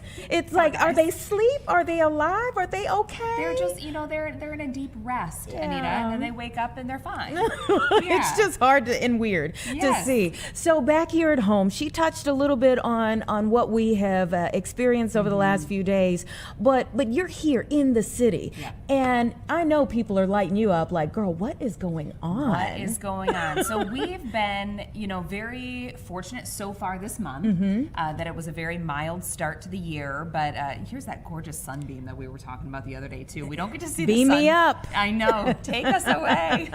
You don't get to see the sun too often, in the month of January around here, but it's always a gorgeous day when we can. But man, what a change that we've had from even earlier this week. If you think back to just a couple of days ago, we had high temperatures that were in the upper 40s and low 50s, and now we're looking at temps that are only in the 20s out there. It's much more normal for January, right? So we have wind chill temperatures that are only in the teens right now. Tonight's going to be another very cold night. But then looking ahead, we're going to have a little bit of fluctuation here in the next couple of days. Ups and downs with our temps, but still fairly average. So tomorrow we're back up into the 30s. But before we can get to tomorrow, we have another storm system. Oh, wow. So we just finished talking about lake effect. We've been dealing with lake effect over in northwest Indiana. Parts of LaPorte and Porter County got pounded with heavy snow. That's done for now. Okay. But we have a very quick moving system that's going to be arriving in just a few hours. So this evening, especially around sunset, very shortly after, we're going to start to see some snow building into the far western drive portions. time. Yes, the drive time. But I think that when it comes to the conditions in the city and the immediately surrounding areas, so where we're really dealing with that heavier traffic flow, it's going to take until probably 7, 8 p.m. or so. So I think we're going to get through the rush hour fine here in the city. But for those of you in the far west sections, places like DeKalb County, Kane County, LaSalle, Kendall, Grundy, you're going to start to see that snow in the next few hours. You think that's why they're rolling out that tarp on the field? Most certainly, because we are expecting 1 to maybe even 2 inches of snow tonight. And then that is expected to come to an end prior to daybreak tomorrow. So when you're thinking about your Friday morning commute, in those less heavier trafficked areas, where it takes the crews a little bit longer to get to, you may be dealing with some snowy roadways and some slow travel out there tomorrow morning. But in the city, I'm hopeful that I think we're going to be okay tomorrow morning. One of the things, we were just taking a look there to the Bean and the people walking around the Bean, and it really just drives home. Like when we looked at the Bean, even earlier this morning and definitely yesterday, there was like all that snow sitting on top of it. And one of the other things that we talked with Keanu about was like the difference in places that rarely get snow and how 1 or 2 inches can shut it down because they don't have the capabilities to handle it immediately, versus a place like Chicago. I mean, you look at the Bean now and it's like, did it snow? Right. Yeah. And, the snow removal efforts here in the city are incredible to watch because even with really, pretty high snow rates, the city does wonderful at just getting that snow out of here. So we are very fortunate to be able to deal with that. And again, with 1 to 2 inches in the forecast for tonight, being in Chicago, a lot of us hear that and we're like, oh, no big deal. We got it. Yeah. But that's not our only snow chance this week.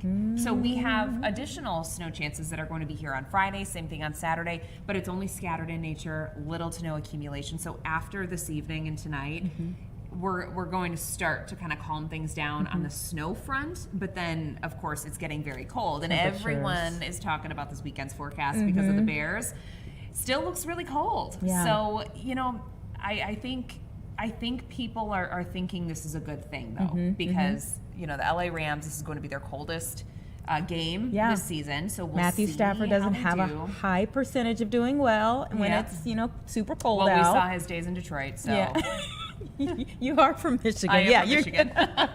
So, we'll see how he does. But yes, I think on Sunday for that Bears game, we're going to be seeing a kickoff temp that's likely in the mid-teens. Wind chill temps, though, going to be just probably hovering right above 0. So fans are going to have to be prepared, but we can do it. We're ready. And, I think it's kind of best case scenario for us, right? Yeah. If we could add in a little snow, I think it would even help us out a little. I think it could. They of course, as football players, as a football team, of course, they're like, we're ready for it. We're ready for everything. Okay. All right.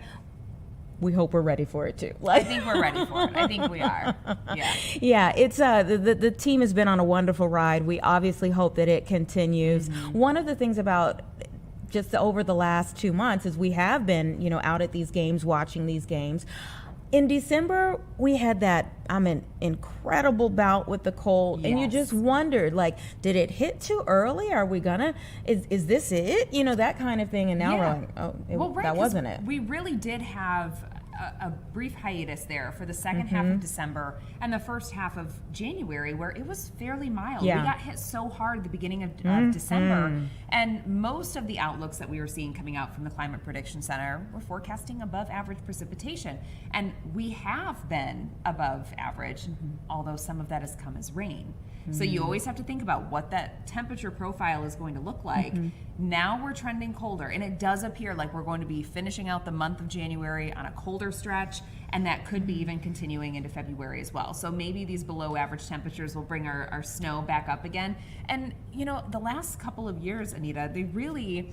It hasn't been bad. It hasn't been bad. And there's a lot of businesses that really rely on snow removal, and that's what they do. That haven't gotten landscaping, business. that's what they do in their off season, is snow removal. And the last couple of years, we haven't had a lot of that. It's true. Hopefully we can kind of add some more. Yeah, everyone has a business that benefits off of, other things that maybe other people don't want. Right. But thanks so much for coming up. You're We so appreciate welcome. it. We'll see you at 4. It's 2:58. Everyone give us 2 minutes and we'll be back to set you up for the 3 o'clock hour.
Welcome back, everyone. We're now in our final hour here of Chicago Live, and we're going to spend a lot of time at the bottom half of our hour, around 3:20, 3:30, where we're going to talk about what's going on in Minneapolis. I'll tell you that now as we kind of set up the hour from a couple of different standpoints.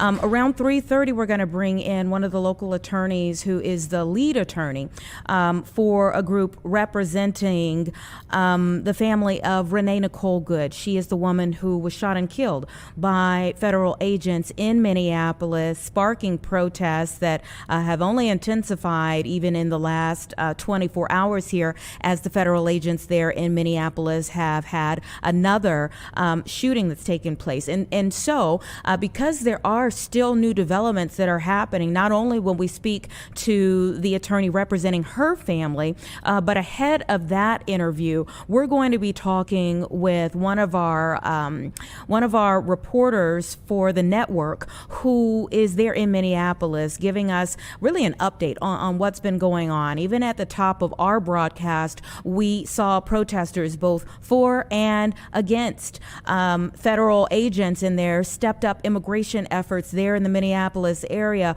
who were kind of clashing in the streets there of Minneapolis. The last 24 hours has been in the last week for sure, but again, the last 24 hours has been very, very tense there in Minneapolis. And so we're going to get the very latest from Asher Red. That should be around 3:20. But we begin our discussions for this hour with a man who stood for peace.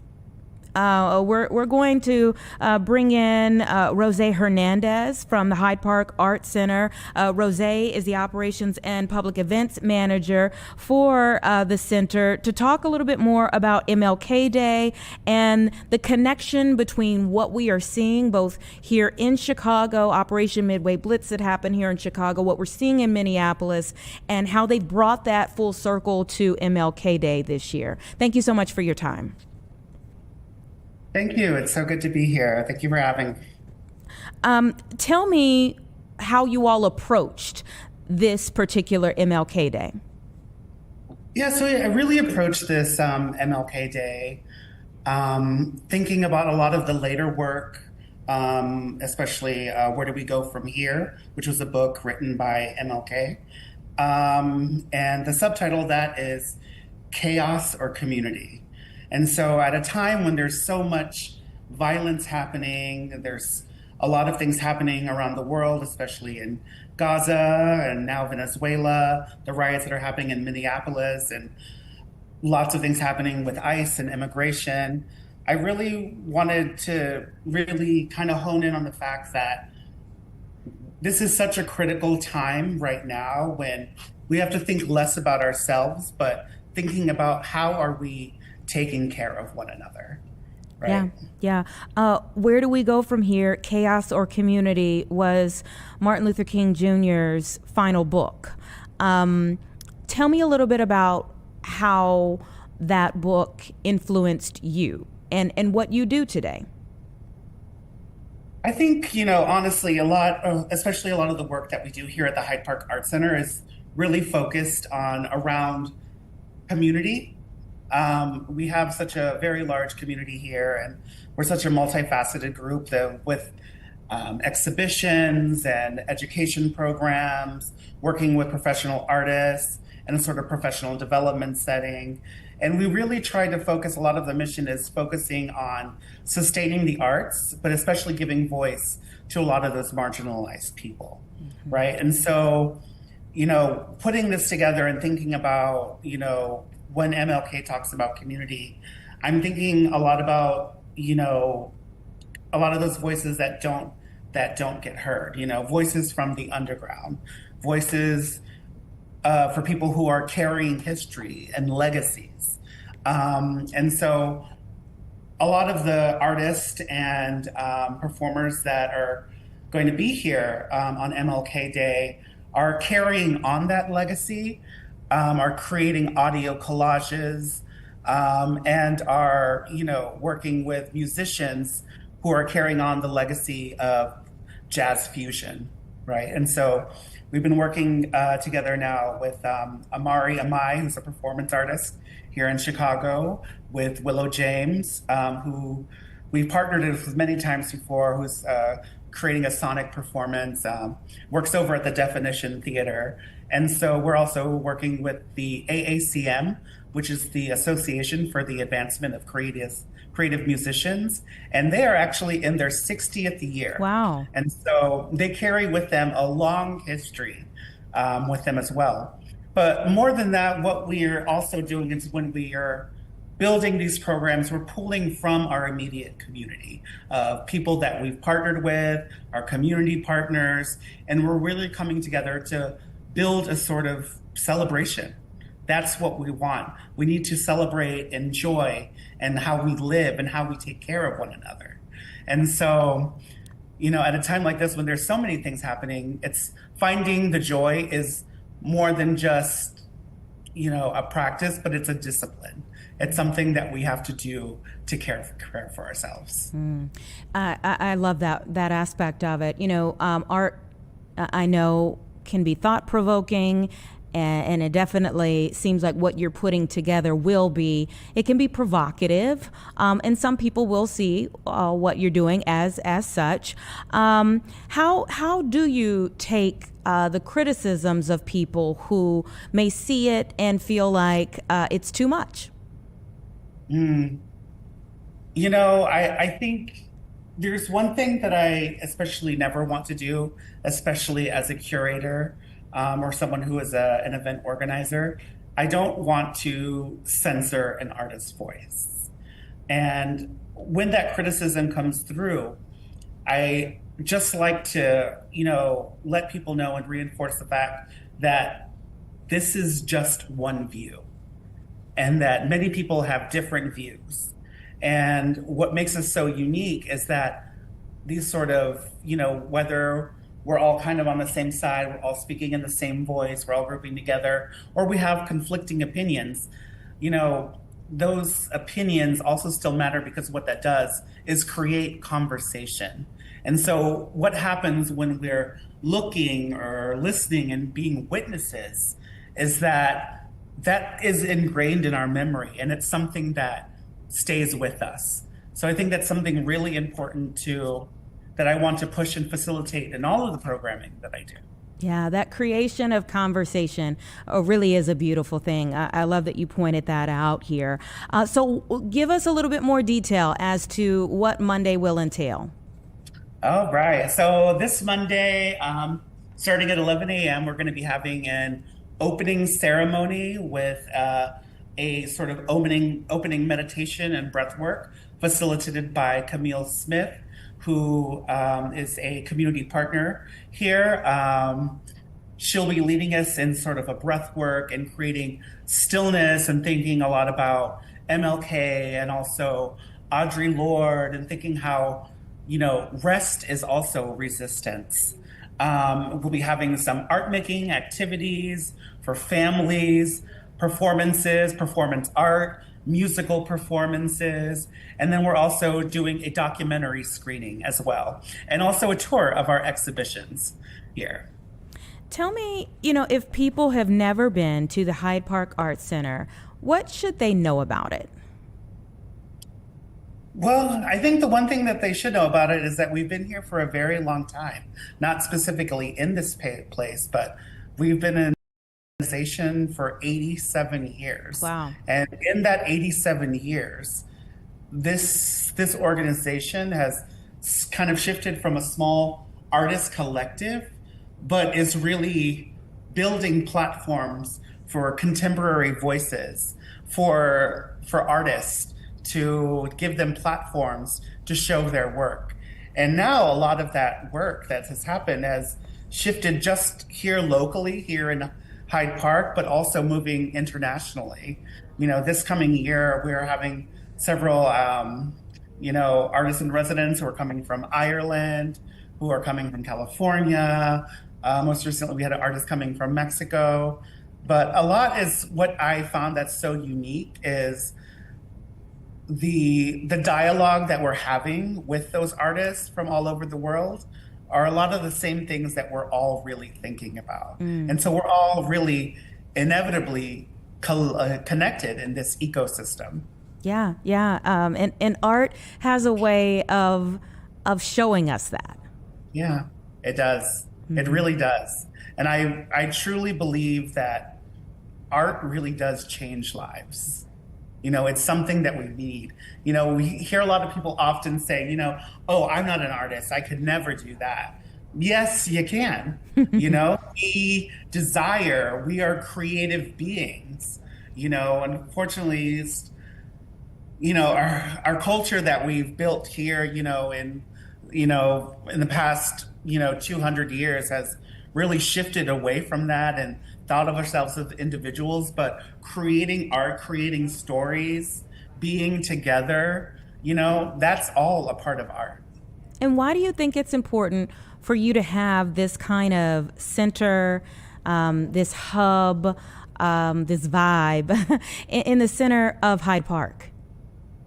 I think what's really nice and something that we've been really thinking about as we're moving forward towards in the future, that people really value this space and they treat it as their home. It's not just a place that they're coming to class, they're coming just to see an exhibition, but people, they come and they work here and they create friendships and they're creating community, in these pottery classes, printmaking classes, painting classes.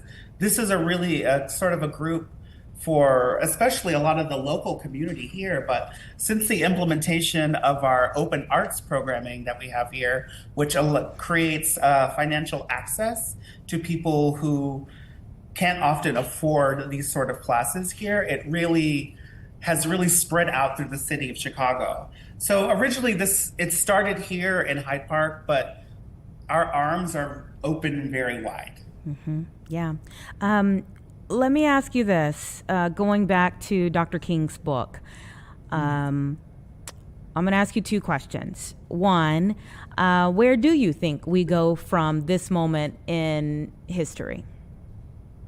Oh, that's a lot that I've been thinking about. And I think from now we can't be silent anymore.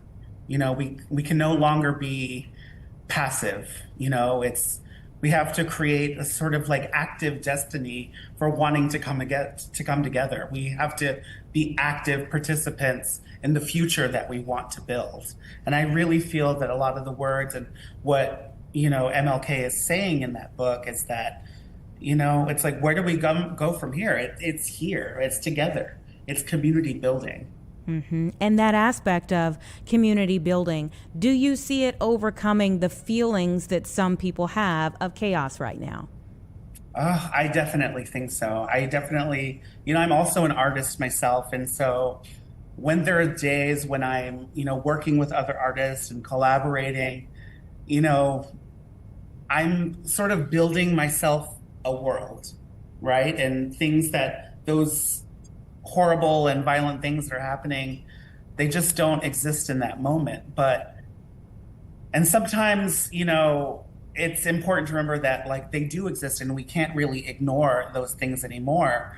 But what's also happening is we are reacting to these things that are happening. So we're creating new works, we're creating films and we're creating music pieces and we're creating healing networks, and this is all a part of what I find so interesting and what I love and something that I really deeply value. Healing networks. Yeah, that's a beautiful way to put it. So the programming for Monday on MLK Day is free. Yes, it is absolutely free. Welcome to all. You can find us over on Eventbrite. You can find us over on our website. Last year we had over 420 people show up. And so we expect just as many. People really fought for the cause. But it's a really fantastic day, and it's really a great day for all of us just to celebrate. What are you looking forward to the most in the programming? Oh,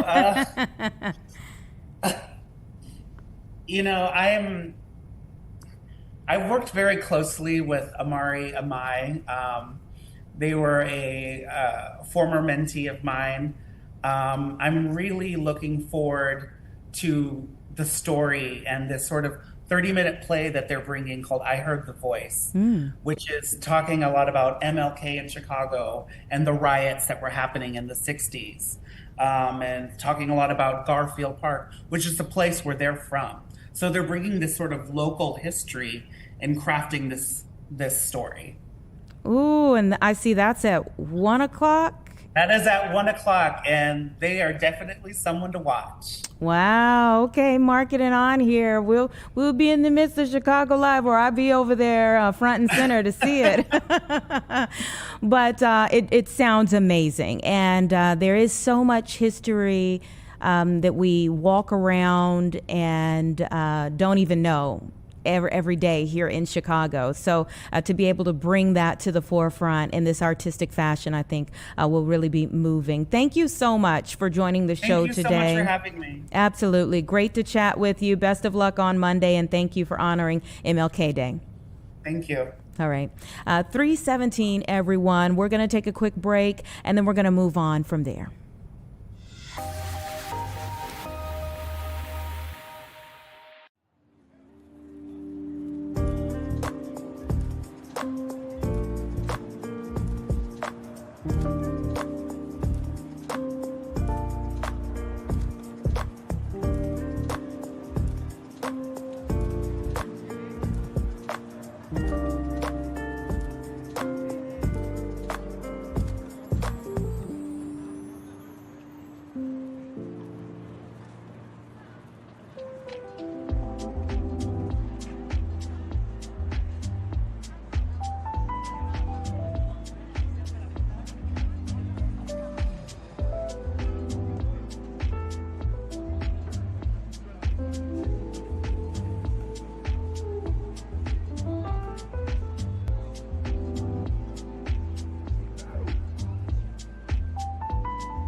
All right, 3:19 right now, and I mentioned earlier in our broadcast that today President Trump was going to be meeting with the opposition leader of Venezuela, who has been exiled for quite some time. Maria Corina Machado is now speaking outside of the White House. Let's listen into a bit of this.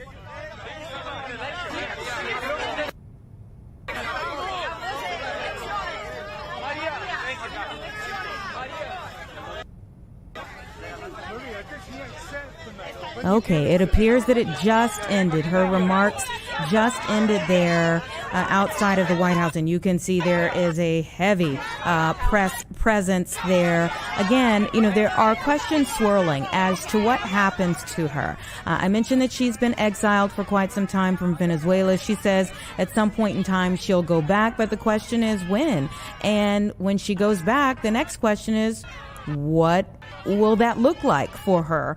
You know, there's a lot going on in terms of who the leaders of Venezuela will be, who will be running Venezuela in the days, weeks, years to come. As of right now, it appears that will be the new president of Venezuela, who was the vice president under Nicolas Maduro.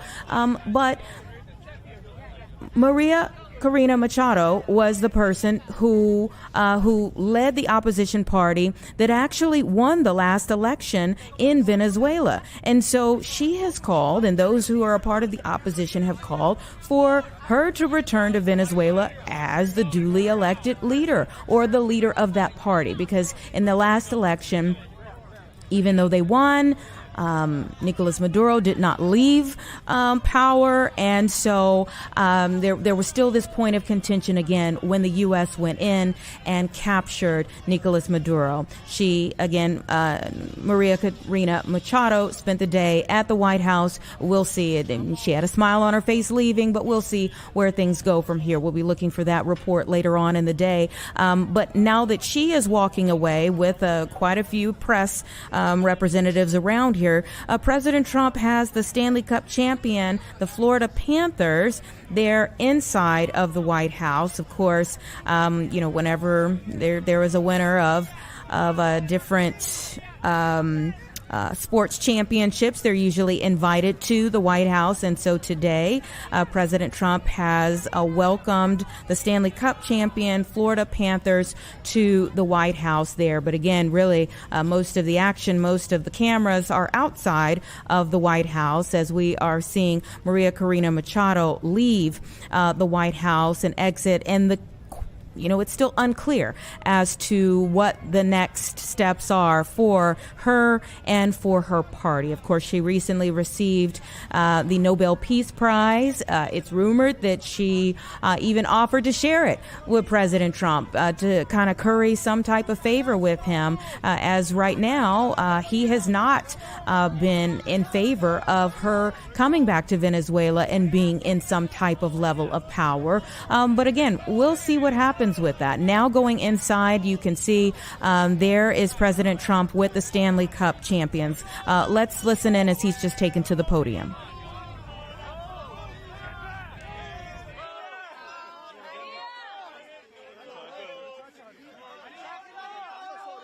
Your victory was surgical, just like their victory, right, Duffy?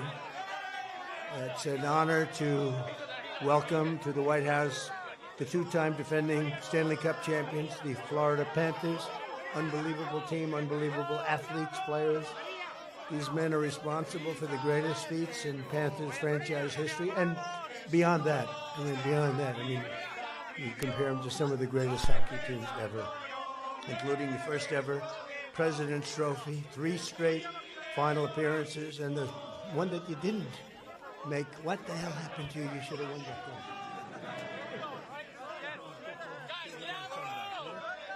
Comebacks are wonderful, actually.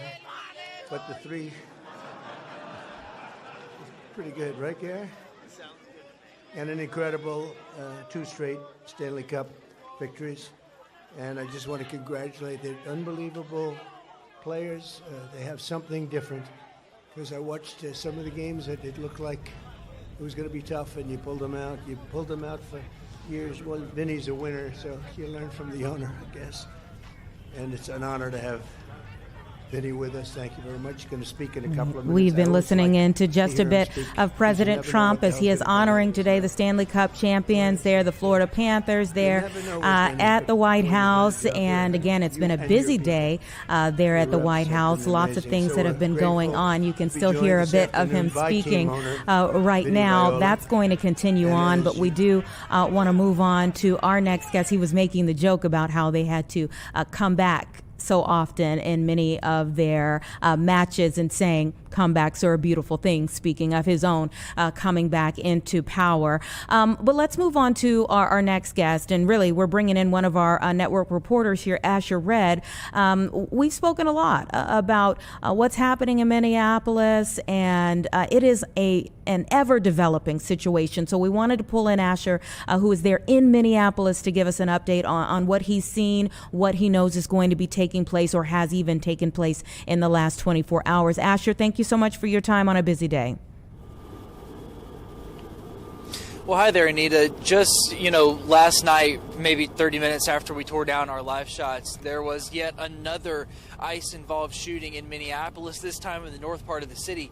DHS says that agents were trying to arrest a Venezuelan suspect when they say 2 other men started attacking them with a snow shovel and a broom. One of the agents then shot one of the attackers in the leg, and they're expected to be okay. Both the agent who was attacked and the suspect are in the hospital still.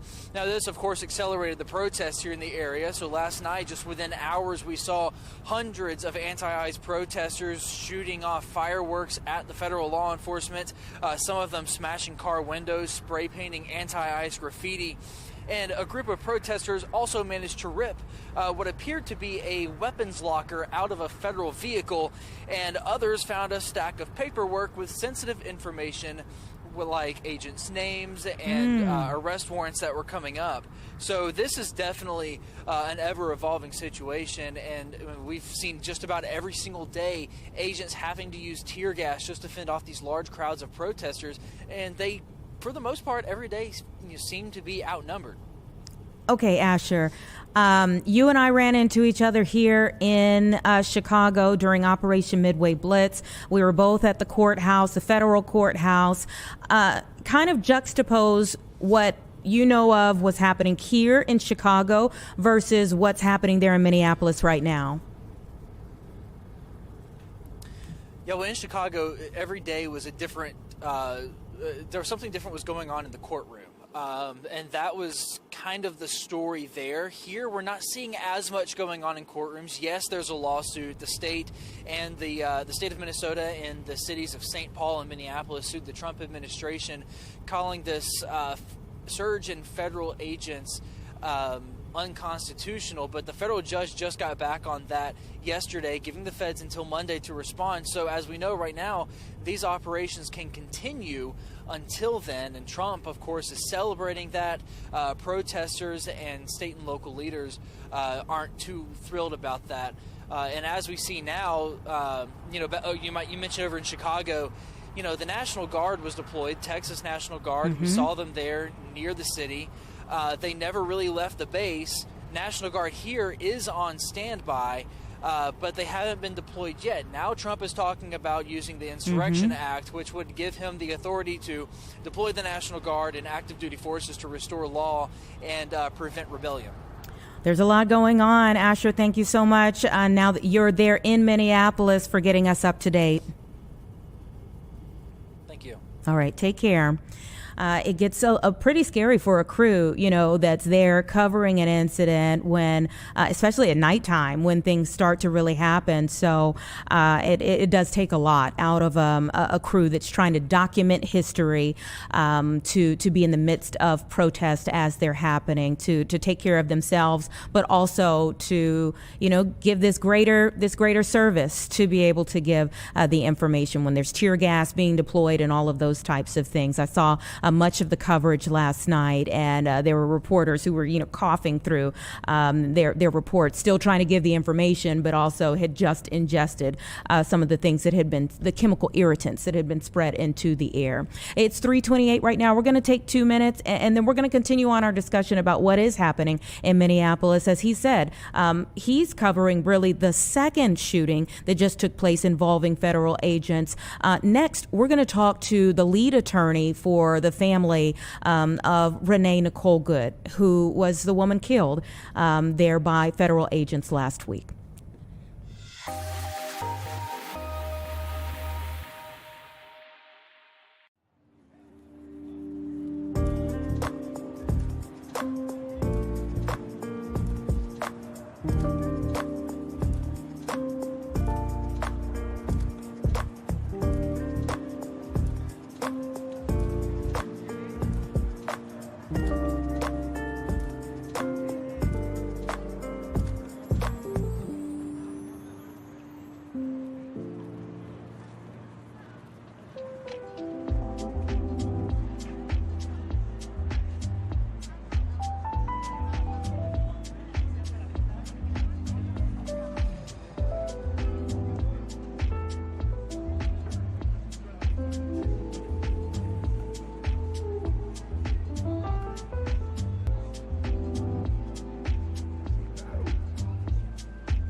3:31. Welcome back, and we're ready for what will be our final conversation of the day that we have lined up. But it does just further the discussion over what's happening in Minneapolis. I have Antonio Romanucci, the lead attorney from Romanucci and Blandon, that's leading the group effort to serve the family of Renee Nicole Good, who was killed by federal agents last week in Minneapolis. Thank you so much for your time. Thank you very much for having me. How did you all become connected with this family? How did they know to reach out to you all? How did that connection happen? Well, I think they recognized us from the Floyd case in Minneapolis from years ago. And, we do represent other individuals from across the country that have been seriously injured by police officers or killed. And they thought that we could be some of the best representatives for them. Yeah, I'm going to circle back to your familiarity with the Minneapolis area in just a bit when it comes to the Floyd case.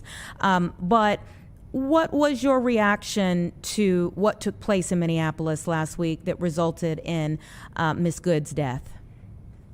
Well, certainly when I first heard about it, I think we were all shocked at what happened. I mean, basically what we see happening is an invasion in Minneapolis by our own federal government. Thousands of ICE officers have now basically blitzed into the city, flooded the zone, whatever you want to call it. And, people are getting detained, and innocent people now are getting killed as a result of this mission that our federal government has, which is supposed to be capturing the worst of the worst. Renee was not that. She was one of the good ones. She was one of the best ones. She should not have been caught up in this at all, and instead ICE officers killed her. There have been varying views on what exactly led to the shots being fired. As you know, at this point in time, what happened? Well, what we know happened, obviously, many of us have seen the video, and I want to emphasize that reaching a judgment or a verdict on this case is not fair until we have all of the evidence. We don't agree with the federal government coming out and reaching a conclusion and telling the public what happened without knowing all the facts. But what we see happening is that a federal officer, a law enforcement officer, put himself in front of a vehicle, which we know is not a reasonable police practice. The only option that we see that he was left with when he placed himself near or close to that vehicle was to use deadly force, because he felt that car then to be a threat. Had he given himself enough time, distance, had there been clear verbal commands made, there would have been plenty of opportunity to de-escalate this situation, as opposed to escalating it from 0 to 100, and the only option being used deadly force, his side duty weapon being the one that killed Renee. There have been a lot of questions about the tactical position that he was in, as to whether he put himself there or whether Renee backing up and then moving forward, then he ended up in front of that vehicle. Which one happened? What has her family been through over this last week? Well, I mean, you can only imagine that they are just suffering right now greatly. This has been very painful for them because, Renee she was a mother, she was a daughter, she was a sister, a committed partner, she was an animal lover, she was a member of the PTA. She had many roles in her life, and none of them were the roles that the government said that she was right after this shooting occurred. So you can imagine her life being taken away in a split second, and not having her, not having had the chance to say goodbye, not having a chance to mourn anything, and her children. So they are suffering greatly over this, because Renee was mostly about peace. She's the one who promoted the most love in the family, and to have her gone is a big void to fill. what is it like for them to, hear the federal government say it's her fault? Well, that's exactly what we're talking about. That's why it's so painful, because rather than the federal government saying, we are going to open up a civil rights investigation, we will investigate this, we will be transparent, we will determine whether or not there were constitutional violations, we will look at the totality of the circumstances. They reach a conclusion without any facts, and what do? They blame the victim here. They blame the dead person who can't even respond to what they are saying. That's what's unfair, and that's what's so painful. So what are you seeking? Well, of course, we're always seeking justice. And it's easy to say that, but it's very hard to achieve. In order to do that, we have to get accountability. And how do we get accountability? By gathering evidence. And by gathering evidence, we can be transparent about what it is that we gather and hopefully reach some sort of understanding, piece together like a puzzle what happened, and then maybe we can reach a better judgment or a verdict in this case, which is what we hope to get to. We want to be able for a judge to hear this case and determine it based on the facts, not on hyperbole or rhetoric. Which is hard with a case that is so public as this is. Does that help or hurt your case that it is widely viewed and there are opinions all over the country on it?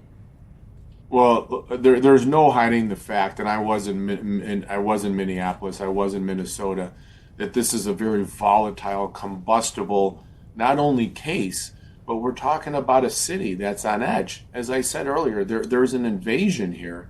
And of course, people are going to try to stop the invasion. They need to understand why.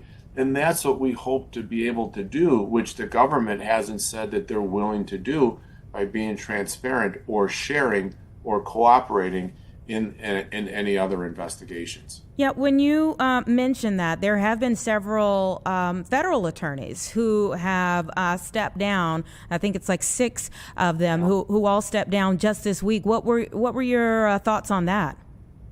Well, the timing of that, I don't think is coincidental. I mean, there was certainly a basis behind that. And my rationale is, look, we all have rules to follow in life, whether it's to stop at a red light or whether we have rules in our own home. Federal prosecutors have rules too. They're sworn to abide by the Constitution, and they all know that whether it's their job or not to prosecute criminals, the first thing you need in order to do that are facts. You need someone to investigate in order to bring them the facts to determine whether or not a crime has been committed. And for them to see that blanketly, to state that we're not going to do a civil rights investigation because it's not necessary, they know that's wrong. Those aren't the rules of engagement. We are not in a battlefield across another world here right now. We're in our American streets, and American rules and regulations need to be followed. We have a constitution here. When you talk about a civil rights investigation, let's circle back now to your law firm being involved in one of the largest, most memorable cases there in Minneapolis in recent years, and that would be George Floyd. Tell me, in getting this phone call, how your mind went back to that.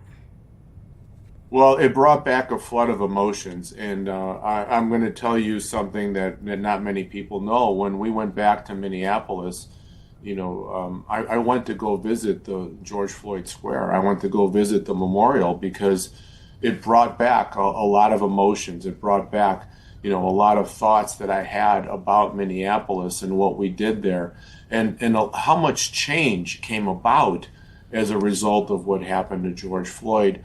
And now I'm trying to figure out, we need to weave and piece together how we can make those same kinds of change for the good of Minneapolis for what happened to Renee Good. What did you learn from representing the Floyd family that you bring into this case? Well, I mean, certainly, the approach that we took when we began our representation of the Floyd family is that we approached the case like we had never approached any other case before. We knew that the playbook for investigating civil cases had to be tossed, and we had to start anew, because we knew at the time that this was one of the biggest civil rights cases that maybe not the country, but the world had seen. Now, when you look at Renee's case, well, we're taking that same approach, except we're dealing now not with local policing, Minneapolis, but our federal government. So this is uncharted territory. When's the last time that anybody can remember in recent memory, if even history, where there has been an invasion of one of our American cities by a federal government? So there is no playbook here. We are beginning anew. We are creating it as we go along, because we know that this is such a unique and important case, not only to this family, but also to the country. And does it feel like that, for lack of a better way of putting it, like a cloud just continues to sit over the city of Minneapolis? I mean, given the fact that you've been a part of these two major cases now out of that same city? Well, certainly, I hope it's not a cloud, because I hope it's just, bad timing. But what I can say is this: I can feel that the city is on edge, and we don't want anything to happen where it explodes or gets any worse. We want peace. I heard Mayor Fry and Governor Walz last night in their press conference, and I heard them tell the people of the city of Minneapolis, do not take the bait. That's what some people in Washington, D.C. want, is the bait, so that they can even send in more troops and maybe declare something that would be even worse for the city of Minneapolis. So let's make sure that we dissipate this cloud, get this ice out of Minneapolis, and get these people back to living their lives as they're accustomed to. How does this generation of everyone having their phones out, recording everything, change you all's cases? Because that is a major piece of both this case that you're in now and also the Floyd case. Oh, of course. I mean, look, if there wasn't that cell phone video in the Floyd case, I can say it, and maybe people don't believe me, but listen to what Chief Arredondo said after that cell phone video was released, when he gave an interview on national TV. And he said, had it not been for that cell phone video, our community may never have known the truth. So the cell phone video cannot be understated in its importance when it comes to policing, for good or bad. I mean, many times cell phone video exculpates the police officers. Mm-hmm. Many more times that it inculpates them. So yes, it is critically important to both sides. And let me ask you this: when people see your name on this, do we know? Do we even have an expectation of how long this case could play out? What a timeline looks like? What you actually do? Walk us through that. Like, what happens after you get the phone call? What happens? How long does it take? Well, the timeline, of course, I don't know. I wish I had that crystal ball, but it could be somewhat extensive. Patients, lawyers are some of the most patient people on the planet, because when you say that I'll see you in court in 2 years or 3 years, for us, that's not a lot of time. For the clients that we represent, it's an eternity. But in order for us to get it right, because we only get one chance, we don't get a do-over. There's not another take that we can do here. This is not a movie set. In order for us to do it right, we need the time. And we need what's called the discovery, which are all the documents or the interviews behind the facts, so that we can put this piece of the puzzle together in a courtroom. So it could take some time. Obviously, we don't want to waste time, but we want to make sure that we do it in as little time with the best evidence possible. Antonio Romanucci of Romanucci and Blandon, thank you so much for your time today. Please keep us updated. Thank you so much. All right, take care. 3:46 right now, everyone. We're going to take a quick break, about 2 minutes. We received an email today that, quite frankly, was a little confusing at first. It said Roblox, Discord, Snapchat face federal lawsuit after an Illinois teen was sexually assaulted, kidnapped by a predator. We just recently had a lawsuit involving an Illinois child against Roblox. This is brand new. We're going to talk to those behind it coming up after this break so we can get the details. So stick with us 2 minutes and we'll be right back.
Okay, welcome back, everyone. We have about 10 minutes left here on the show, and we have a really important conversation that we wanted to squeeze in here.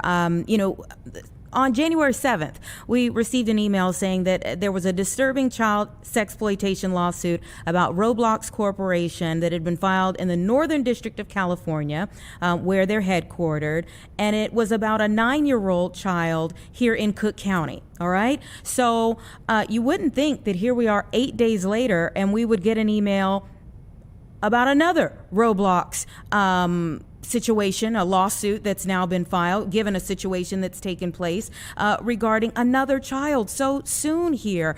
This is a child downstate, 17-year-old Peoria County girl. And so I want to bring in Jamie Powers of the Dolman Law Group to talk about what was quite surprising here, but now this Roblox, Discord, Snapchat facing a federal lawsuit here. Yeah, so hi again, and I wish that we didn't have to keep having these conversations, but here we are, like you said, just days later, filing another lawsuit, this time for a child who, at worst case scenario, the predator kidnapped her and sexually assaulted her, raped her twice.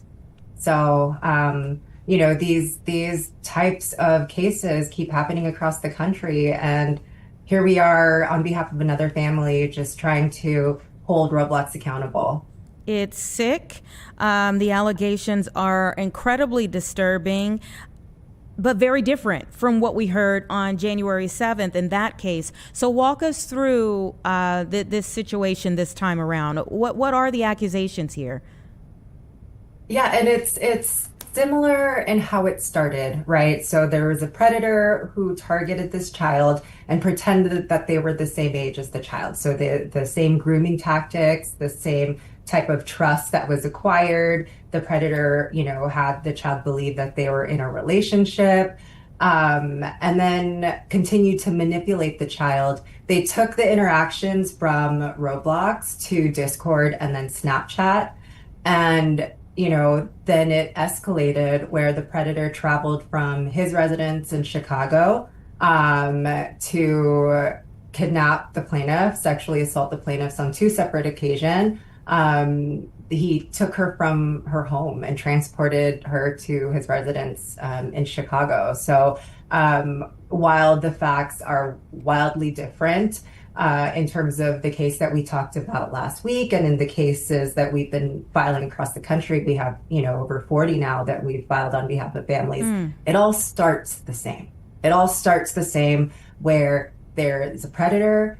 They are specifically using Roblox to target the child. And so the fact that it all starts the same, and not only is that something that we've recognized, but the courts have recognized, which is why they have decided to coordinate this lawsuit in the Northern District of California. I mean, these are such popular apps, but at the same time, I feel like as adults, we really don't know a lot about them. That's true. That's true. Most of the parents that I talk to are my age, and we came up with like AOL in the chat rooms, right? And so technology has come very far from when, from my age when I was using chat rooms. I'm sure when you were using chat rooms, Snapchat and Discord, these are platforms of communication where, they're not passive communication tools. They're deliberately designed to encourage these types of private, ongoing interactions between users, and that includes minors. And so, even Snapchat, where you have disappearing messages, disappearing screenshots. So, parents can't even keep track of the types of interaction that's happening. These design features are really, built around secrecy. And so that's why predators are just using it to their advantage. Yeah, that's the biggie right there, because when I was growing up, you couldn't even have like the conversation when the cell phones weren't around until after I had graduated. Well, yeah, I was in college when I finally had a cell phone. And so I remember like growing up, someone, one, had to call your home, and two, like your mom could get on the phone in the other room and say like, who are you talking to? The levels of privacy just were not there to this extent where adults could contact children like this. Now, when we talked to you the last time about the case involving the 9-year-old child here in Cook County, I just want to go back over our response from Roblox here, because it still applies in some ways.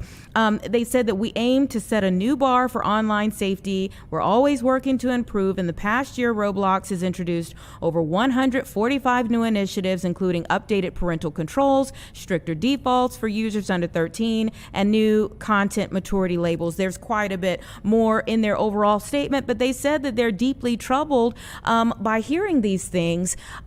But we do keep hearing these things. Yeah, and they're now deeply troubled when there have been reports and incidents of this that have been happening years before. And so the fact that these safety features are coming on the heels of these lawsuits being filed, it is a little too late. And in terms of the safety features themselves, like, okay, age verification, sure, they have that, that scan of the child's face.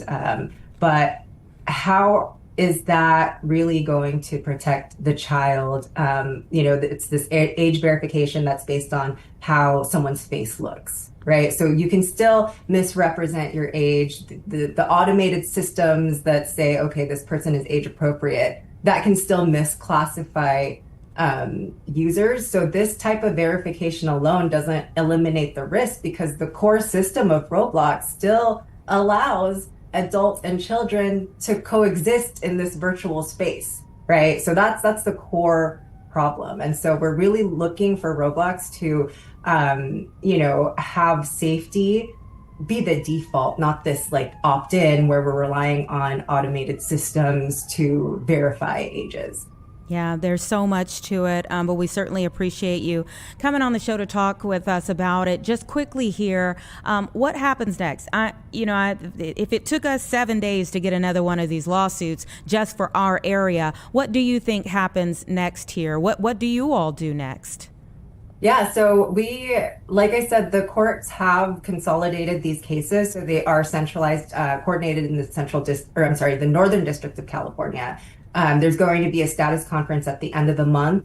It's the first status conference where the judge that has been assigned these cases will set out the scheduling order, talk about next steps, when discovery is going to occur. So, the real next steps of these cases are going to start to happen here in the next, few weeks to the next month. So stay tuned, keep in touch. We will definitely let you know how the cases are proceeding. Please do. We're certainly interested in the updates. I think there are so many parents who are just wondering how this keeps happening and wanting all the information possible to be able to keep their children safe. Thank you so much for joining us once again, Jamie. Thank you. Appreciate it. It is very disturbing to keep getting these emails. So it's important that we keep getting them, let me say that. But it is very disturbing that we keep getting these emails about such popular apps that children interface with on a regular basis. Listen, we are so appreciative of that you have joined us yet again for another day of Chicago Live. We will be right back here online from 1 to 4 p.m. Yet again tomorrow with another lineup of interesting interviews, always looking for different perspectives on the big stories that are happening and giving ourselves a little bit more time to have more thoughtful conversations here in this space. We will see you back here tomorrow starting at 1 o'clock, but First at 4 is coming up next. So hang on, and they will be right there.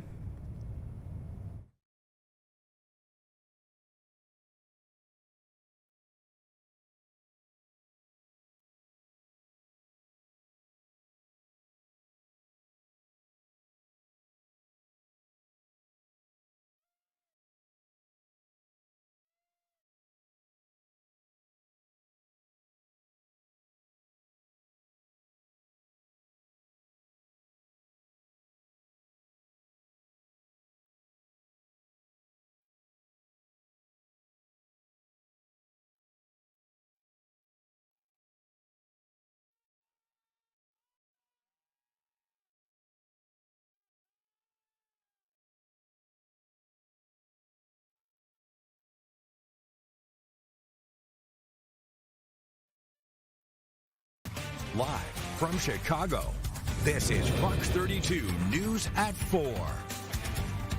A deadly school bus crash leaves one community shaken.